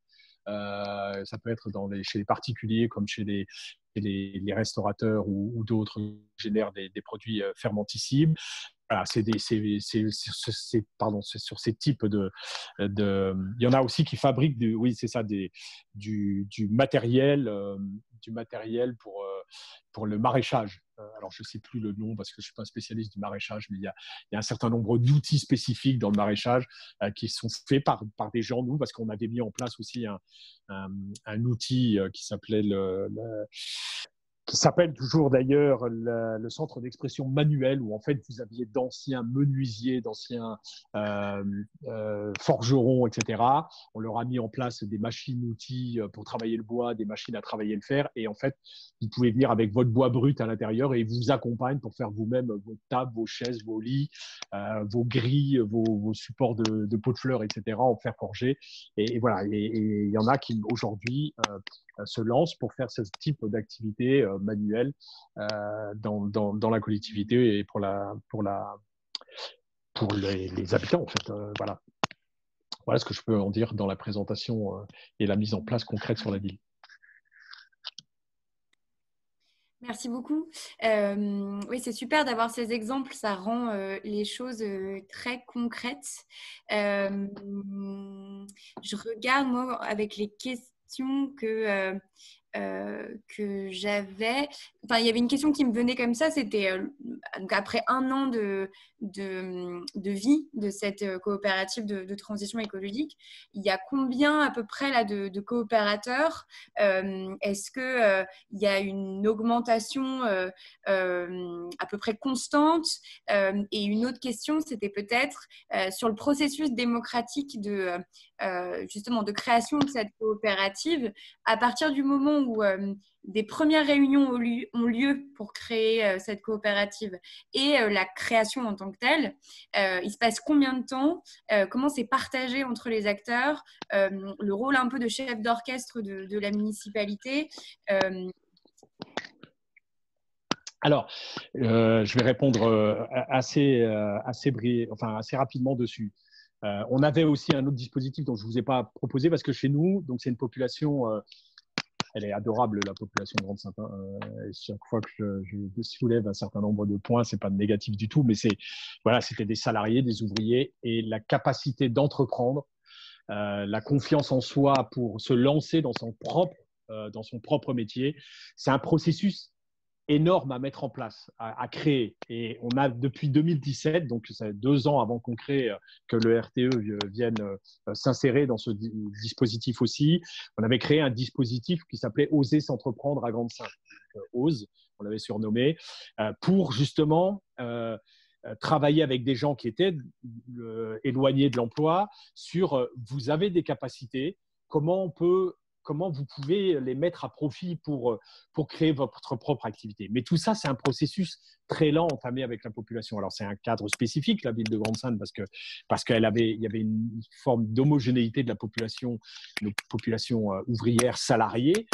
Mais d'ailleurs, c'est vrai aussi sur l'ensemble du bassin d'emploi du Dunkerquois. Quand des entreprises ferment, ils ont énormément, quand le patron de PME a atteint 65, 70, 75 ans et qu'il ne peut plus la tenir, ils recherchent des gens qui reprennent derrière. Il a énormément de mal à trouver parmi les salariés qui auraient les compétences de gens qui osent se lancer dans la direction de l'entreprise et reprendre l'entreprise. On a beaucoup de PME qui disparaissent faute de repreneurs derrière et de cet esprit d'entrepreneur que les gens n'ont pas. Voilà, ce sont des salariés, ils ont vécu comme ça depuis très longtemps et c'est compliqué d'en sortir pour certains. Donc voilà, on avait mis en place ça. Aujourd'hui, alors il y a des personnes avec lesquelles on a travaillé, on a aussi balbutié, c'est de l'expérimentation, donc c'est ce que disait Sophie aussi. On revendique le droit de se planter sur une direction et de devoir réorienter à certains moments pour aller sur un autre chemin. Et donc voilà, on a pris aujourd'hui, il y a 9, alors je n'ai pas en tête le dernier chiffre, je vous dis ça, c'était il y a 3 ou 4 mois, il y avait 9 personnes, et puis là, avec le confinement, ça a tout planté dernièrement, il y a 9 personnes qui étaient suivies par le dispositif. Mais il a fallu aussi qu'on construise, il a fallu que tout se mette en place. Les maraîchers, c'est pas simplement mettre des gens au maraîchage, c'est comment ils vont vivre. Et derrière, ça a été nous, les marchés publics de la ville, on va se fournir auprès de ces maraîchers. Et comment on fait pour pouvoir fournir, malgré les marchés publics, comment on fait pour se fournir dessus. Donc, c'est créer une entreprise d'insertion, une légumerie d'insertion aussi à l'échelle du territoire, pour qu'on puisse ouvrir notre marché public à des entreprises d'insertion et donc restreindre le champ possible des gens qui vont répondre à ça. Et donc, les maraîchers vont livrer d'insertion qui nous livrerons dans notre restauration collective. Donc, il y a tout un processus à mettre en place dans l'environnement pour faire en sorte que tout ça s'autosuffisent et puissent fonctionner derrière. Donc voilà, on a OSE, ça date de 2017. Le RTE est venu en mai 2019. Voilà, on en est là aujourd'hui. Je ne sais pas si Sophie, tu as des nouvelles plus récentes ou des choses à... Oui, alors je dirais que Grande-Sainte, c'était l'idéal en territoire d'expérimentation parce qu'on s'était rencontrés il y a un peu plus, je crois que c'était en février. Hein, alors Damien, je crois que tu étais impressionnant d'être entrepreneur politique. Tout de suite, il a percuté sur comment ça pourrait se mêler. Et du coup, on s'était rencontrés aux assises de la transition énergétique à Dunkerque. Et puis, le projet avait été évoqué, justement. On discutait aussi avec les territoires zéro chômeur de longue durée.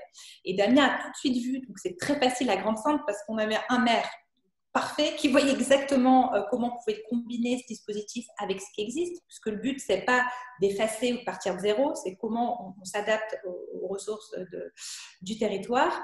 Et moi, ce qui m'a impressionné en faisant la visite de Grande-Sainte, c'est de voir qu'il y avait effectivement déjà tout à disposition. Et c'était la manière dont les projets avaient déjà émergé. Je pense aussi au projet d'insertion avec le cirque, le projet de semences, la forêt qui avait été plantée il y a 40 ans, de voir comment elle avait poussé, le projet alimentation durable, le projet maraîchage. Et en fait, l'idée, encore une fois, j'insiste, hein, mais c'est comment est-ce qu'on arrivait à mettre tout ça en réseau. Et puis, Grande-Sainte, la spécificité aussi de la CTO Grande-Saintoise, c'est aussi cette idée de s'appuyer sur le dispositif OSE et sur une CAE aussi, une coopérative d'activité et d'emploi, en insistant aussi sur l'importance du volet formation, avec le public cible des précaires, mais aussi des autres porteurs de projets, des personnes en conversion écologique. Et du coup, heureusement, donc ça répond aussi à la question de la gouvernance, c'est qu'il y a des spécialistes de l'accompagnement, des spécialistes de la participation, qui sont là, qui permettent de faire tampon avec les coopérateurs. Donc, il est évident que ce genre de structure, et c'est là où dans la partie financement, il y a toujours un chef de projet, et il y a cette idée de gouvernance et d'aide à la gouvernance pour pas que les gens s'entretuent avant d'avoir commencé. Et on sait que dans 80%, il faut dire, hein, des projets en transition, ça échoue avant même de commencer à cause des problématiques d'égo, de surinvestissement, de burn-out, de stress. Et c'est très important, l'humain fait partie du problème écologique, il doit faire partie de la solution. Et c'est aussi de voir la richesse de l'humain, mais aussi les travers. Et du coup, on dit souvent que la transition intérieure, c'est la base de la transition écologique. Et c'est comment on doit susciter l'adhésion. Il n'est pas question de forcer les gens, mais sur une base volontaire par rapport à ce qui existe. Et si je pourrais peut-être compléter aussi sur les critères, puisque je vois que c'était la question aussi qui était posée, je dirais qu'il y a Grande-Sainte, et puis il y a aussi d'autres territoires qui ont suivi, Damien. Donc là, ça a été une convention signée, c'était très facile, tout était là, tout était le terreau très favorable. On a eu ensuite une convention avec le département de l'Aude, qui était le premier département aussi à s'engager avec, autour d'André Viola, qui a été très proactif aussi, mais avec, du coup là, c'était pas une commune, mais c'était un pôle de coopération territoriale économique, E3BA, dans l'Aude. Et là, c'était autour plutôt aussi de la biodiversité, autour aussi de l'alimentation durable, mais c'était encore une autre configuration en territoire de l'Aude. Un autre territoire, c'est Épinal, avec lequel on travaille. Il n'y a pas eu de convention encore avec l'agglomération, mais on travaille avec l'association de préfiguration d'un territoire zéro chômeur. Et donc là, c'est plutôt la problématique emploi dans ressourcerie, déchetterie. Enfin, quels sont les emplois dans ces nouveaux emplois qui peuvent émerger, qui attirent ce public des précaires. Parce qu'il ne faut pas oublier qu'il y a cette fameuse diagonale du vide aussi en France, avec pas mal de territoires aussi qui ont été ou anciennement industrialisés, désindustrialisés, comme le disait Damien tout à l'heure, et puis aussi des territoires souvent pas aidés par l'État du tout, dont le marché se désintéresse. Et l'idée, c'est de les redynamiser. Les redynamiser, pas par une relance économique standard où on fait venir Google, Apple sans création d'emplois, je caricature un peu, mais à peine, mais comment est-ce qu'on rend ces territoires à la fois résilients, c'est ça la question centrale, et créateurs d'emplois. Avec un revenu médian, que ce soit dans l'Aude ou Grande-Sainte, on est à 9 400 € par an pour le revenu médian. Des territoires précaires. Et ça, il faut prendre en compte. On ne peut pas laisser 29% de la population au chômage. Enfin, c'est comment est-ce qu'on fait aussi pour répondre à leurs demandes qui est variée.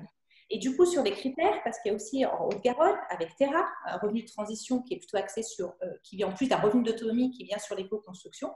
Et dans les critères, si je devais répondre rapidement, je dirais que dans ces différents territoires, ce qu'on retrouve, il y a 5 grands critères. Le premier, c'est le respect des limites du vivant, avec des sous-critères qui sont effectivement faciles à définir. On le trouve vous prenez le climat entre nos mains, la revue durable, etc. Il y a plein de plateformes pour calculer l'empreinte écologique. Donc, je dirais, ça, on peut le faire, bien sûr. Ça fait partie aussi du travail de recherche et d'accompagnement, de prouver que c'est bien dans le niveau planétaire.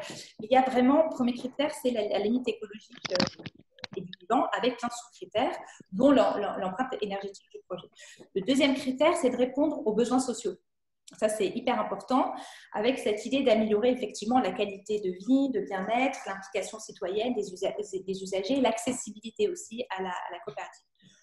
Troisième critère, c'est sur le modèle économique. Je vous ai parlé de la théorie des donuts, hein. Vous savez, de rester dans un modèle économique résilient. Donc, le troisième critère, c'est cette idée aussi d'hybridation des ressources. La question d'avoir que des subventions ou que d'économie privée, mais comment est-ce qu'on hybride aussi les ressources en créant des modalités un peu nouvelles de coopération qui vont générer des emplois locaux. Donc, la problématique de l'emploi, l'insertion, elle est fondamentale.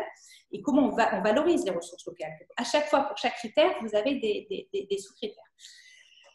Et alors, dans ce troisième critère, c'est là où rentrent les circuits courts et le lien à l'ESS. Il s'agit, dans ce modèle économique, de faire travailler les gens, de ne pas les laisser sous l'emprise, un maraîcher de Lidl, hein, pour ne pas citer de marque, mais vous voyez, sinon il va se faire massacrer sur la filière privée. Donc, comment est-ce qu'on s'engage à absorber cette production dans un modèle économique avec ses monnaies, etc. Donc, ça, c'est un critère, le critère économique, il est fondamental.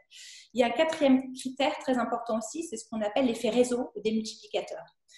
C'est en quoi un projet soutenu va en aider d'autres. Donc, on n'est pas dans une mais comment est-ce qu'on va démultiplier l'aide aux porteurs de projets. Un projet va en aider 3 autres, va pouvoir lui-même créer des emplois. Donc cet effet réseau sur tous les territoires en expérimentation, il est fondamental, donc avec des sous-critères différents de mutualisation. Alors ça peut être aussi construire une serre qui soit utile à plusieurs maraîchers, par exemple. Et puis un dernier critère très important, c'est la transformation sociétale. La vocation d'une société, d'une CTE, c'est aussi la sensibilisation et la formation. Donc on pourrait imaginer aussi des formations environnementales qui soient dispensées avec des conversations carbone, par exemple. Il y a plusieurs outils maintenant de formation aussi importants pour faire évoluer des nouveaux imaginaires, des nouveaux récits, et puis que l'on puisse apprendre ensemble sans stigmatiser les gens, sans les stresser, mais comment on pourra apprendre des nouveaux modes de consommation, de comportement qui soient respectueux des limites planétaires. Voilà, j'arrête parce que je me m'ennuie. Merci beaucoup. C'est hyper dense. Merci à vous deux. Je prends à la volée 2 questions qui ont été posées sur le chat et qui sont plutôt pour toi, Damien.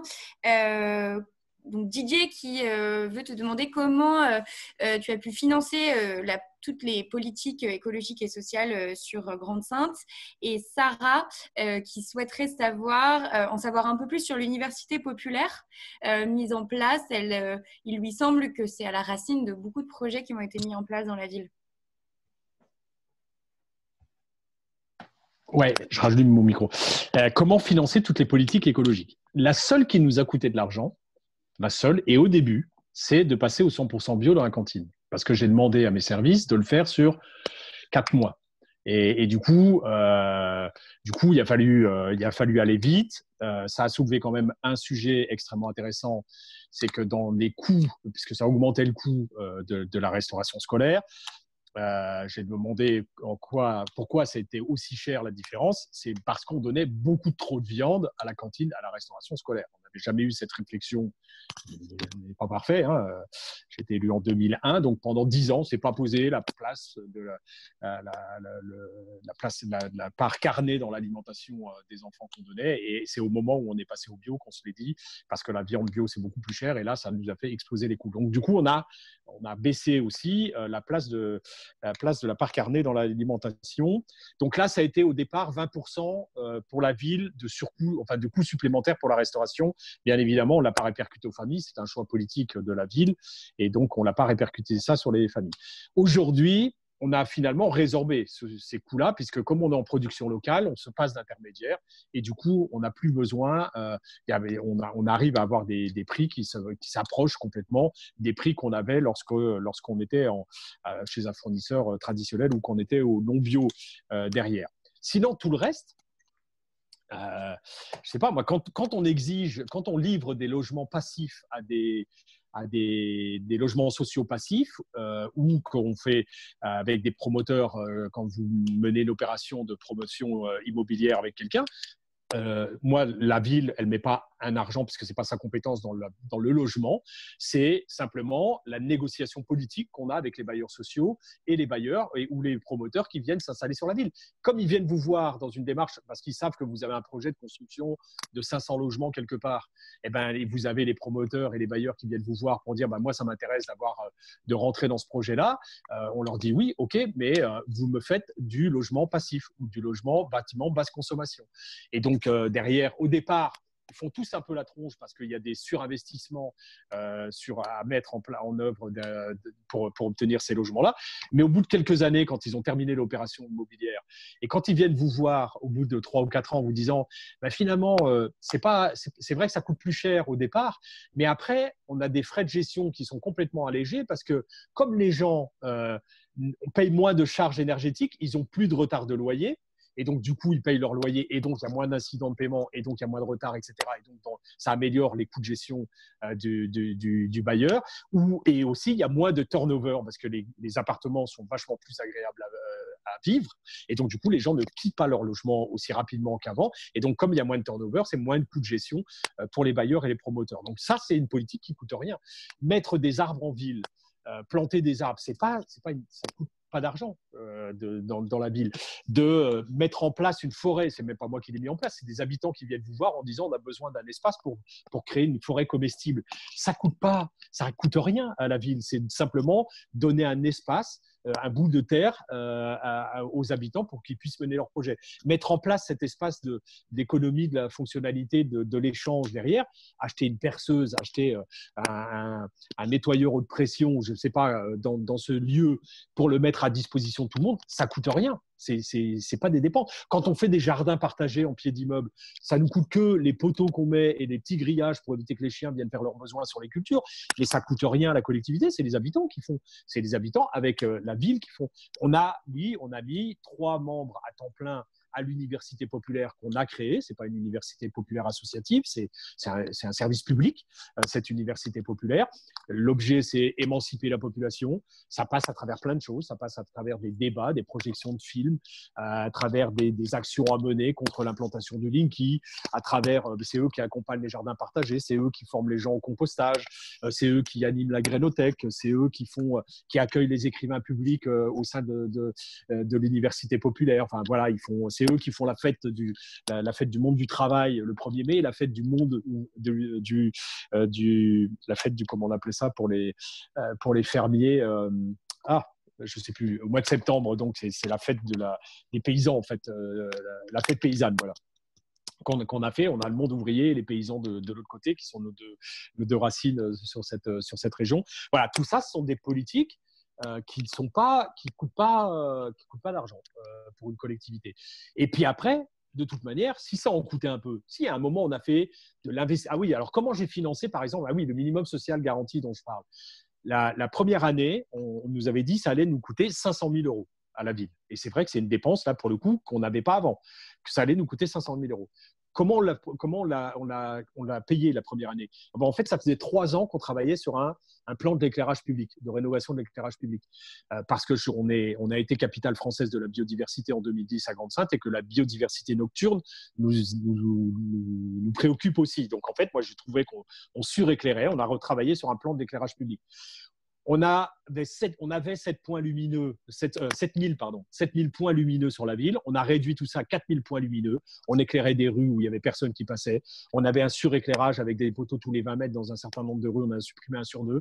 On a changé toutes les ampoules et on a mis des LED. À minuit, on les baisse de 50%. À 2 h du matin, on baisse de 75%. Et ça nous a fait économiser 500 000 € à la première année. Et donc, ces 500 000 € là, on les a pris, on les a mis pour le financement du minimum social garanti. On va se servir, et ça va être en fonctionnement cette année, plutôt que d'avoir je ne sais plus combien de chaudières pour chauffer la piscine, les salles de sport, les maisons de quartier, les équipements publics de la ville. On va se servir de chaleur fatale qu'Usinor émet à 500 mètres à vol d'oiseau de chez nous. On va récupérer cette chaleur qui chauffe les oiseaux aujourd'hui pour faire un réseau de chaleur sur la ville et ça va me faire économiser l'année prochaine. Excusez-moi, je parle de je suis plus maire depuis quelques mois maintenant, mais on parle toujours comme si ça va économiser à la ville de Grande-Synthe 250 000 € et on va va se servir de ce fonds pour continuer à abonder le minimum social garanti derrière. Et voilà, c'est un choix après politique de dire que toutes les actions qu'on mène et qui nous permettent d'avoir ces économies d'énergie derrière, comment on utilise cet argent. Et c'est là que les deux piliers dont vous évoquiez tout à l'heure, que la crise des Gilets jaunes a mis en avant, c'est l'écologie et le social. Chez nous, ça fait longtemps qu'on fait de la social-écologie et donc on mixe les deux en permanence et on le prouve par ce dispositif. Merci beaucoup. On a beaucoup de questions. Si ça ne vous embête pas, je vais les énoncer. On va essayer de faire une grosse salve de réponses du coup de votre part, l'un après l'autre. Et après, on ouvrira les micros pour que nos amis qui malheureusement ne sont pas par visio puissent éventuellement poser leurs questions. Donc voilà, si certains d'entre vous par téléphone veulent poser des questions, ne partez pas tout de suite. On vous écoute juste après cette session de questions-là. Alors, parmi les questions, on a quelqu'un qui nous parle des difficultés des SCIC rencontrées en matière de gouvernance. On dit souvent que c'est trop lent, que pour prendre des décisions, et donc il demande vos retours d'expérience respectifs sur ces aspects. Une question également sur est-ce que le RTE pourrait être inclus au niveau de l'Union européenne dans la PAC post-2020 ? S'agit-il d'une proposition portée par des États européens ? Une autre question sur, je crois que c'était Alexandre qui la posait, localement, pour favoriser l'utilisation de cette économie solidaire et écologique, quels outils pour défavoriser la consommation classique ? Donc, on a parlé des monnaies locales, je pense que le RTE est aussi une solution, même s'il est beaucoup plus sur production que sur consommation. Julien nous demande, quelle est la position de l'État sur les communs, ce qui est une grande et large question. Ingrid s'intéresse aux incitations à envisager pour développer l'économie de la fonctionnalité. Et enfin, une question sur le calcul des externalités négatives. Est-ce qu'il fait partie du modèle économique de la transition à mettre en place dans le cadre du RTE ? Bon courage. On va essayer d'être, peut-être de vous partager en fonction de vos compétences respectives ces réponses. Tu commences, Sophie ? Allez. Alors, je te laisserai la PAC. Tu es député européen. Hein. Sujet épineux. Alors, du coup, peut-être que... Les externalités négatives m'intéressent bigrement. Je t'expliquerai pourquoi. Alors, externalités négatives, je dirais, pour aller dans le prolongement de ce que Damien disait, en disant ça ne nous a pas coûté, effectivement, il y a cette idée d'être un peu malin en utilisant les ressources à disposition. Et c'est pour ça que j'insiste toujours sur les critères que j'ai déjà voilà, qu'on leur explique et comment est-ce qu'on peut valoriser justement des savoirs qui ne sont pas forcément. Alors, externalité négative, dire oui, bien sûr, ça fait partie du modèle, mais j'ai envie de dire ça fait partie de la mesure des critères d'impact sous forme d'externalité positive. Et l'un des arguments qui marche bien aussi avec les élus, c'est de dire que ça leur coûtera moins cher d'investir maintenant un peu que dans quelques années de se prendre le tsunami de la crise écologique et sociale de plein fouet. Et c'est un peu ce qu'on dit maintenant avec le Covid-19, c'est dire que vous êtes en plein dans des questions au niveau européen de relance, de Green Deal européen, etc. Mais donnez-en une petite part, s'il vous plaît, pour ce genre de projet qui, par rapport à ce que vous donnez au soutien, on parle de 20 milliards dans l'aviation, ou dans l'aéronautique, c'est quand même effrayant, 20 milliards dans l'aéronautique sans contrepartie. Est-ce qu'on n'aurait pas là un petit peu un levier pour justement faire du soutien au niveau européen et ailleurs, et des États, c'est un petit peu l'État, alors je ne sais pas comment dire au niveau des communs, mais nous, ils nous connaissent avec le RTE et on est complètement libre de pouvoir expérimenter avec le soutien du ministère de la Transition écologique, en partenariat aussi avec ces contrats de transition écologique. Mais voilà, on reste modèle communal. Donc oui, il y a un lien aux externalités négatives et de montrer que ce qu'on fait, ça a des critères d'impact positif sur les emplois par rapport aussi aux critères que je vous ai dit. Donc oui, c'est de montrer que ça coûte moins cher, etc. Et puis sur l'échelon aussi, je crois que la bonne échelle, elle est régionale, mais avec une montée en puissance progressive de la CTE. CTE à Grande-Synthe, mais Damien pourra confirmer, le but c'est de monter progressivement avec une taille visée, idéale, qui pourrait être après la région. Je crois que ça, c'est important. c'est pas small is beautiful, et c'est la manière dont la gouvernance peut être mise en œuvre. Alors oui, il y a des débats sur la gouvernance, c'est long. Dans l'Aude, ils sont 60 en ce moment à finir les statuts. La deuxième CTE devrait être lancée avant l'été, mais en même temps, c'est leur choix. Et ça prend peut-être plus de temps, ils font plus de réunions, mais ils veulent s'assurer de la justesse des procédures. Donc un petit peu de partout dans le territoire, on va mettre plus de temps pour que ça parte, mais partir sur des bases solides. Et puis, je vous renvoie à un ouvrage de la manufacture coopérative. Il y a pas mal d'ouvrages maintenant qui existent de gouvernance, pas mal de choses d'accompagnement. Et donc, encore une fois, les coopératives ne sont pas toutes seules. Donc, peut-être que pour convaincre Alice, il faudrait parler des externalités négatives. Donc, je laisse la parole à Damien sur le sujet. Alors, sur la PAC 2020, c'est pour l'instant une catastrophe parce que vous savez que la PAC qui va normalement être soumise au vote du Parlement d'ici la fin de l'année 2020, pardon. En fait, elle a été préparée dans l'ancienne mandature et même si elle est mieux que l'ancienne, elle est loin d'être bonne. Et qu'aujourd'hui, notamment chez les écolos, on se bataille pour remettre toute cette politique agricole commune en préparation sur la table, en repartant d'une copie vide, parce qu'on voit bien aujourd'hui que les orientations, enfin voilà, ce qui se passe aujourd'hui avec la crise climatique, mais aussi la crise sanitaire, montrent qu'il faut qu'on reparte aujourd'hui sur une autre politique agricole commune qui favorise beaucoup plus les petits paysans, en fait, à l'agroalimentaire, puisque ça n'est que ça, le financement de la PAC. Et c'est justement le moyen de prouver tout cela, c'est quand on intègre les externalités négatives. Je vais vous prendre un seul exemple qui, moi, m'a frappé. J'en ai eu connaissance il n'y a pas longtemps. Avec moi au Parlement, chez les écologistes français, il y a Benoît Biteau qui a remplacé grosso modo José Bové comme le paysan qui est au Parlement européen avec nous maintenant. Benoît a une ferme en Charente et notamment il a écrit un bouquin Paysans résistants dans lequel il parle de la salade, d'une étude qui est sortie sur la salade conventionnelle et une salade bio, parce qu'on dit toujours le bio c'est cher. Et donc, effectivement, une salade bio, c'est 1 € quand vous l'achetez comme ça, on va dire à peu près en arrondi, et une salade conventionnelle, 70 centimes d'euros. Sauf qu'il y a eu des organismes qui ont regardé, justement, pesé les externalités négatives, et c'est une étude qui a été reprise par la Cour des comptes, donc on ne peut pas dire que la Cour des comptes, ce soit des écolos gauchos, hein, quand même. Et donc, dans cette étude, il est dit qu'en fait, quand on intègre toutes les externalités négatives dans la salade conventionnelle, c'est-à-dire l'utilisation de machines agricoles, et donc de pétrole, d'engrais, de produits chimiques, d'insecticides, etc., l'impact sur la qualité de l'eau, l'impact sur la qualité de l'air, l'impact sur la perte de la biodiversité. La salade conventionnelle, elle n'est plus à 70 centimes d'euros, mais elle est entre 17 et 27 €. Sauf que les autres coûts externalisés, enfin les externalités négatives, ils sont collectivisés. Ils sont dans notre facture d'eau, dans le traitement, enfin dans ce qu'on paye dans notre facture d'eau sur la part de traitement des eaux, sur la perte de la qualité de l'air et donc sur toutes les maladies qu'aujourd'hui liées à la pollution atmosphérique, sur la perte de biodiversité celle-là, elle est commune à tout le monde. Enfin bref, voilà. Et moi, je plaide de plus en plus qu'on mette les vrais coûts. Et c'est pareil, quand on transfère des activités à produire dans d'autres pays du monde où la main-d'œuvre est moins chère, on ne calcule pas le vrai coût du transport maritime derrière, parce que si on intégrait tous les coûts et les externalités négatives de ces coûts du transport, on verrait que du coup, les produits sont moins chers quand ils sont produits localement, même avec une main-d'œuvre qui est mieux payée que dans ces pays-là, et parce qu'il y a moins d'impact globaux tout autour. Donc, moi, je plaide vraiment aujourd'hui d'intégrer tous ces coûts parce que ça devient.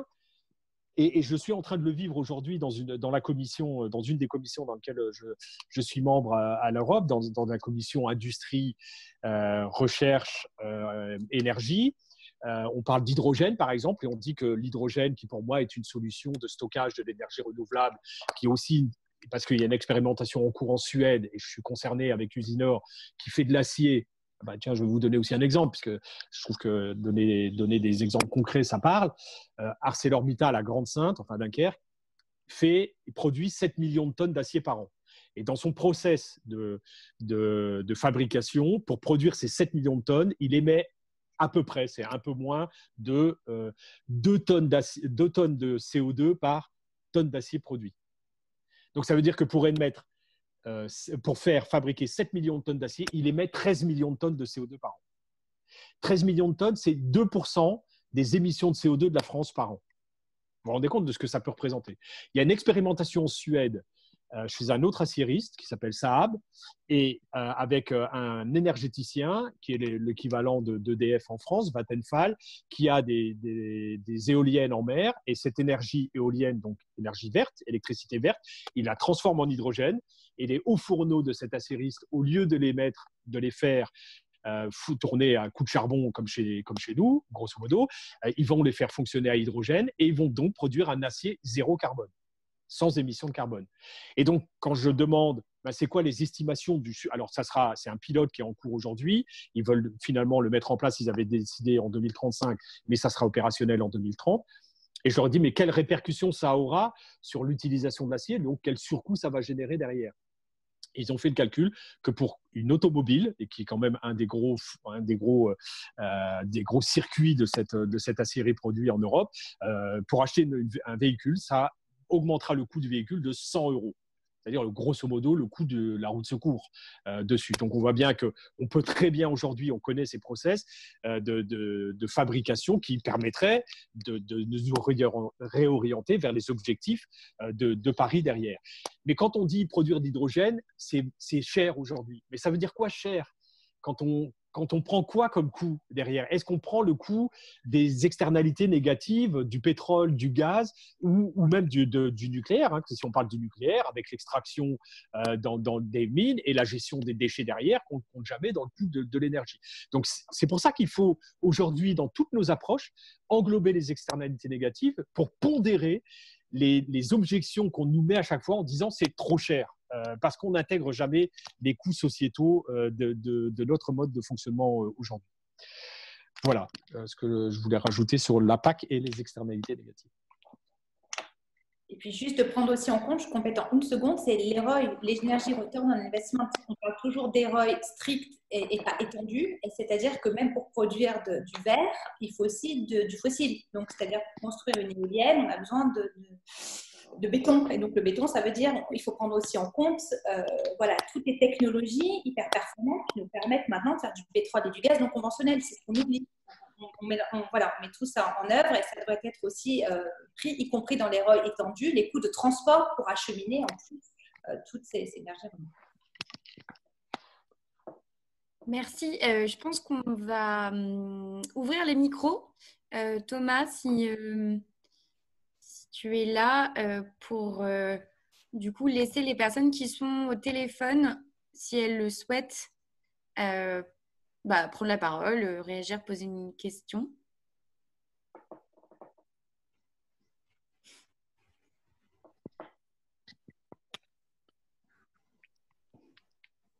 Thomas? Pardon, j'ai eu une petite absence, je n'ai pas entendu ce que tu m'as dit. Ouais, est-ce qu'on peut ouvrir les micros des gens qui sont au téléphone pour… Avec grand plaisir. Une remarque à faire, une question à poser. C'est bon, toutes les personnes qui sont au téléphone ont le micro ouvert, donc si vous voulez poser une question, n'hésitez pas. Catherine, j'ai une question à poser. Vas-y, Catherine. J'aurais voulu savoir combien de temps avaient pris, les mesures prises à Grande-Synthe, en fait. Qu'est-ce qui a été le plus rapide à mettre en œuvre, le plus lent, les propositions qui ont été compliquées à mettre en place pour convaincre, parce qu'il fallait convaincre la population. Enfin voilà, savoir ce qui avait été plus difficile, plus rapide ou plus simple. Voilà, un peu nuancer le très beau bilan de Grande-Synthe. Pas nuancer, mais mieux le détailler sous cet angle-là. Pardon. Merci Catherine. Est-ce qu'il y a une autre personne qui souhaite prendre la parole ? Oui, bonsoir. Bonsoir. Oui. Bonsoir. Bonsoir. On vous écoute. Oui, je voudrais poser une question au maire de Saintes. Une petite question. Est-ce qu'après 6 ans passés, le dispositif sera toujours établi, même s'il y a un changement de couleur politique ? Bonne question.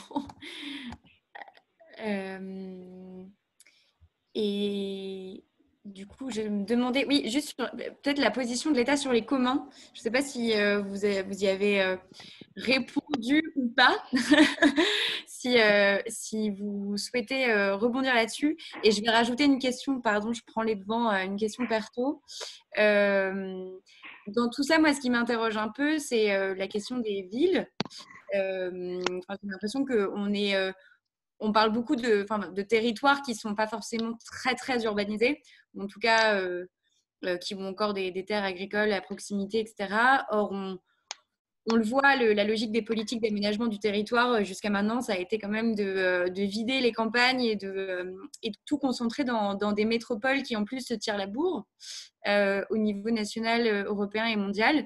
Et comment, en fait, du coup, ça pose la question de comment on fait revenir la production dans ces zones. Comment et du coup, est-ce que le RTE, est-ce qu'il y a des exemples d'expérimentation de RTE dans des zones urbaines et comment vous voyez ce dispositif dans des zones urbaines?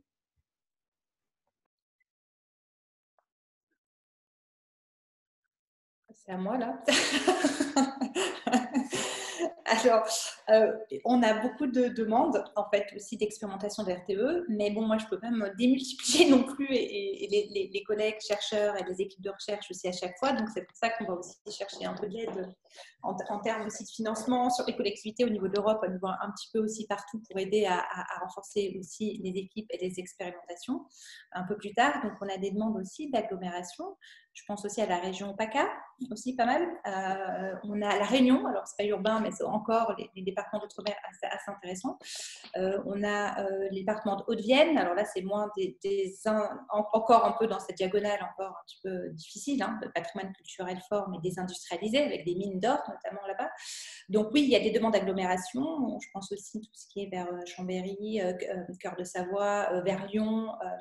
Il y a eu un moment au niveau de l'Île-de-France, mais on attendait la fin aussi des élections. Alors maintenant, peut-être qu'il faudra reprendre un peu plus tard, hein, parce que le RTE s'est retrouvé dans plein de programmes aussi politiques. Nous, je n'avais pas forcément rencontré les gens, mais l'idée, c'est de pouvoir consolider des partenariats avec les élus qui sont sur place. Ça, je crois que c'est important qu'il y ait un ensemble des acteurs. Donc oui, dans des agglomérations, ce n'est pas la priorité, mais voilà, ça va se faire effectivement. Et là, ça sera peut-être aussi de réfléchir à des emplois. Je pense à tout ce qui est l'économie symbiotique et de la fonctionnalité aussi, mais comment est-ce qu'on revégétalise, comment on remet du vert et du vivant au sein des agglomérations? Comment est-ce qu'on repense les transports publics? Donc, le but, c'est peut-être de stopper cette agglomération et de voir comment au sein des villes très, de manière aussi au niveau de la construction, comment est-ce que là, on va cibler différemment, et je me réjouirais de voir qu'est-ce que ça donne justement dans des grandes agglomérations. Et puis sur la position de l'État et des communs, ça, je sais pas. Enfin, la question est peut-être trop vaste pour moi pour y répondre, et je ne me sens pas légitime pour parler à la place de l'État.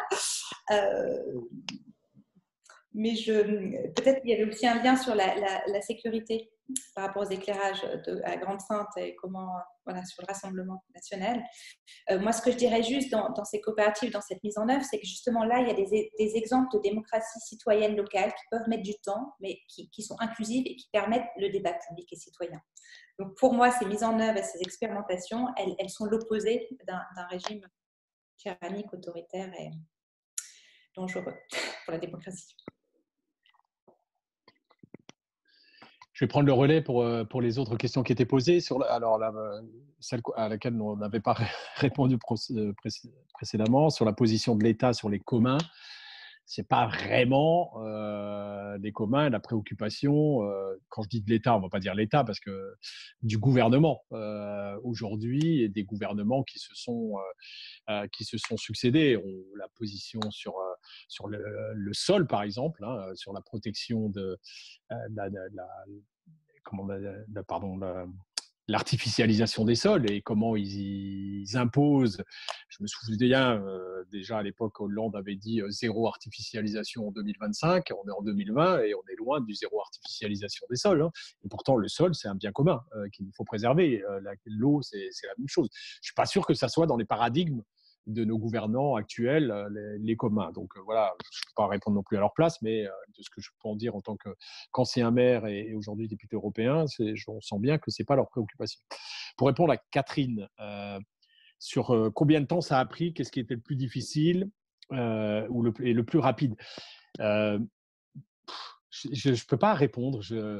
Alors, c'est vrai que ces dispositifs dont je parlais tout à l'heure, OSE sur l'entrepreneuriat, c'était compliqué, c'est long, c'est parce qu'il y a d'autres décisions qui sont simples à prendre, qui mettent, à partir du moment où l'élu décide, elles se mettent en place et les services s'activent derrière. Donc, ça prend que quelques mois. Je vous dis, la cantine 100% bio, ça a pris 5 mois à se mettre en œuvre. Et après, arriver au local, c'était plus compliqué parce qu'il fallait trouver des terres et acheter ces terres. Et ça n'a pas été simple non plus. J'ai été quand même, puisque j'étais en négociation avec le maraîcher, mais la SAFER, donc qui est la société de remembrement, qui s'occupe des terres agricoles, était venu faire son droit de préemption sur la ville. Et donc, pour donner ces terres à d'autres agriculteurs, on a renégocié après avec la SAFER pour qu'ils nous laissent acheter ces terres correctement, mais ça a pris du temps. Sur le reste, vraiment, alors ça s'est fait au fil du temps, j'allais dire, avec moi, quand j'ai repris la ville en 2001, on s'est beaucoup attaché à d'abord sécuriser la ville, à assainir une situation, à apaiser la ville, parce qu'on était une ville assez tendue, une ville de banlieue assez tendue, à relancer des gros projets urbains parce qu'on a profité d'un certain nombre de financements nationaux pour retravailler sur un certain nombre de quartiers qui vivaient mal et pouvoir entreprendre ça. Et ça a demandé beaucoup, beaucoup de temps. Et donc, j'allais dire, au bout de 6 ou 7 ans, on s'est mis à travailler énormément sur toutes les questions d'écologie sociale et mettre en œuvre au fur et à mesure qu'on avait les idées. On a introduit les chevaux en ville, on a fait beaucoup, beaucoup de choses. Le titre de capitale française de la biodiversité a multiplié aussi les choses sur la ville. Voilà, donc ça. Il n'y a pas vraiment eu de blocage non plus de la population. Vous savez, la population, quand vous lui montrez que ça peut marcher, en montrant l'exemple de ce que je disais tout à l'heure, en fait, elle adhère et elle vient après abonder les dispositifs. Donc, il n'y a pas eu de blocage. Si, il y a un truc qu'on n'a pas réussi à mettre en place, c'est les monnaies locales. Ça a été évoqué tout à l'heure. On n'a pas réussi parce qu'on était trop petite échelle, trop peu de commerce pour faire vivre une monnaie locale. Il fallait qu'on se groupe. Alors la ville de Dunkerque, qui est une ville voisine, nous a dit qu'elle était prête à le faire, mais simplement on n'a pas travaillé. On a un peu laissé tomber ce côté-là qui nécessitait peut-être plus d'énergie de travailler avec une autre ville. On l'a pas mis en place tout de suite, mais voilà, c'était pas un échec, c'est quelque chose qui est retardé, qu'on pourrait remettre derrière. L'autre question sur le monsieur dont je n'ai pas eu le prénom, c'est en cas de changement de couleur politique, l'avenir du dispositif. Ouais, ça peut être lié à un problème de couleur politique. Quand même, il y a des gens qui sont concernés, il y a de la création d'emplois derrière, il y a de l'activité sociale, il y a des choses quand même, hormis si on part dans un extrême, ça serait remis en cause. Je ne crois pas qu'il y a pas. Après, quel est le degré de motivation d'une équipe municipale par rapport à une autre, ça c'est un autre enjeu, mais je pense qu'il n'y a pas de mise en péril. Il y aura peut-être plus, puisque je suis plus maire et que l'équipe là qui vient de remporter les équipes municipales ne vont pas donner de signe de motivation de s'engager plus que ça, mais en même temps, ils n'ont pas remis en cause le dispositif. Voilà, il y aura peut-être plus portage politique qu'il y avait auparavant, mais je ne crois pas que ça remettrait en cause dessus. Moi, ce que je dis toujours, c'est qu'il faut qu'à un moment, la population, ce soit elle qui soit en demande et que donc l'exige du pouvoir local. Hein, c'est quand même la population qui définit le pouvoir local et là-dessus, si les choses devaient changer, peut-être que la prochaine fois, on reviendrait à la normale. Je suis d'accord sinon sur Sophie, pour terminer là-dessus, sur le problème de ce phénomène de métropolisation et de compétition dans lequel on est, mais c'est le modèle de développement qui veut ça, où on a fait des métropoles pour être compétitives les unes par rapport aux autres, pour être compétitives par rapport aux métropoles européennes, par rapport aux métropoles mondiales, et on voit bien où ça nous mène aujourd'hui, où dès qu'il y a un virus, tout le monde se barre à la campagne. Hein. Quand vous voyez à Paris, je ne sais plus combien il y a de pourcentage de la ville qui est partie à la campagne, et il y en a plein du coup aujourd'hui qui, après 6 semaines de confinement, se disent finalement, on va peut-être se rapprocher de la campagne, des terres, on va peut-être revenir à autre chose derrière. Voilà, je pense qu'on va assister quand même, tout ça va forcément subir un coup, on verra comment ça va se passer. Ça reste quand même sur la région parisienne, il y a possibilité, même si c'est maintenant à l'extérieur, après la Grande Couronne, de travailler sur de la production local, j'allais dire, là, si on parle à l'échelle régionale, et à réimplanter toute une agriculture respectueuse. Moi, je rêve qu'à la place d'Europa City, par exemple, on préserve toutes les terres en terres agricoles et qu'on donne ça à des jeunes maraîchers et que, par exemple, en premier exercice, et je sais que certains travaillent dessus, comme premier exercice, ils servent à alimenter, si on a les Jeux Olympiques qui arrivent en 2024, tous les villages olympiques et les machins, et qu'après, ils restaurent toutes les cantines scolaires de toutes les villes de l'agglomération, enfin de la région parisienne. Voilà, il y a de quoi avoir du local, bio, et donc de donner correctement à manger. Encore une fois, c'est qu'un problème de choix politique, et de savoir où on met notre argent, pourquoi on le met et à qui on le donne. Et on pourra accompagner des dispositifs comme ceux de Sophie du RTE qui viendront peut-être s'ajouter avec d'autres dispositifs à côté. Mais voilà, ce côté, moi, je pense, coopérateur, c'est quand même, ça peut être des blocages, c'est peut-être des décisions, comme ça a été dit tout à l'heure, plus longues à prendre, mais voilà, c'est aussi ça le collectif, c'est aussi plus intéressant. On va peut-être moins vite à plusieurs, mais on va plus loin. Wow. C'est une très belle fin, une très belle manière de terminer ce débat, parce qu'il est 19h55, qu'on va se préparer à aller applaudir les soignants et tous les gens qui continuent d'être mobilisés pour lutter contre cette épidémie. Un grand merci à toutes et tous aussi, vous les participants. On a été 75 au plus fort de ce débat, donc merci à tous. Est-ce que, oui, on me suggère une photo, je ne sais pas si Thomas, il y a peut-être une photo, une capture d'écran, hein, qui a été faite. Tu me confirmes ou pas? On a déjà pris une photo, mais si vous voulez allumer vos écrans, enfin vos caméras, on peut reprendre une photo avec tout le monde. Avec plaisir. Oui, si ceux qui s'étaient cachés veulent se redévoiler, on peut reprendre une photo avec le sourire, évidemment. Et je vous dis au revoir à tous et tous. À bientôt pour le prochain débat du confinement qui aura lieu jeudi. Encore merci beaucoup Damien Carême, Sophie Soiton, de belles perspectives, y compris pour ces municipales qui vont redémarrer du coup après cet été a priori. Merci à toutes et tous. Merci. Merci à tout le monde.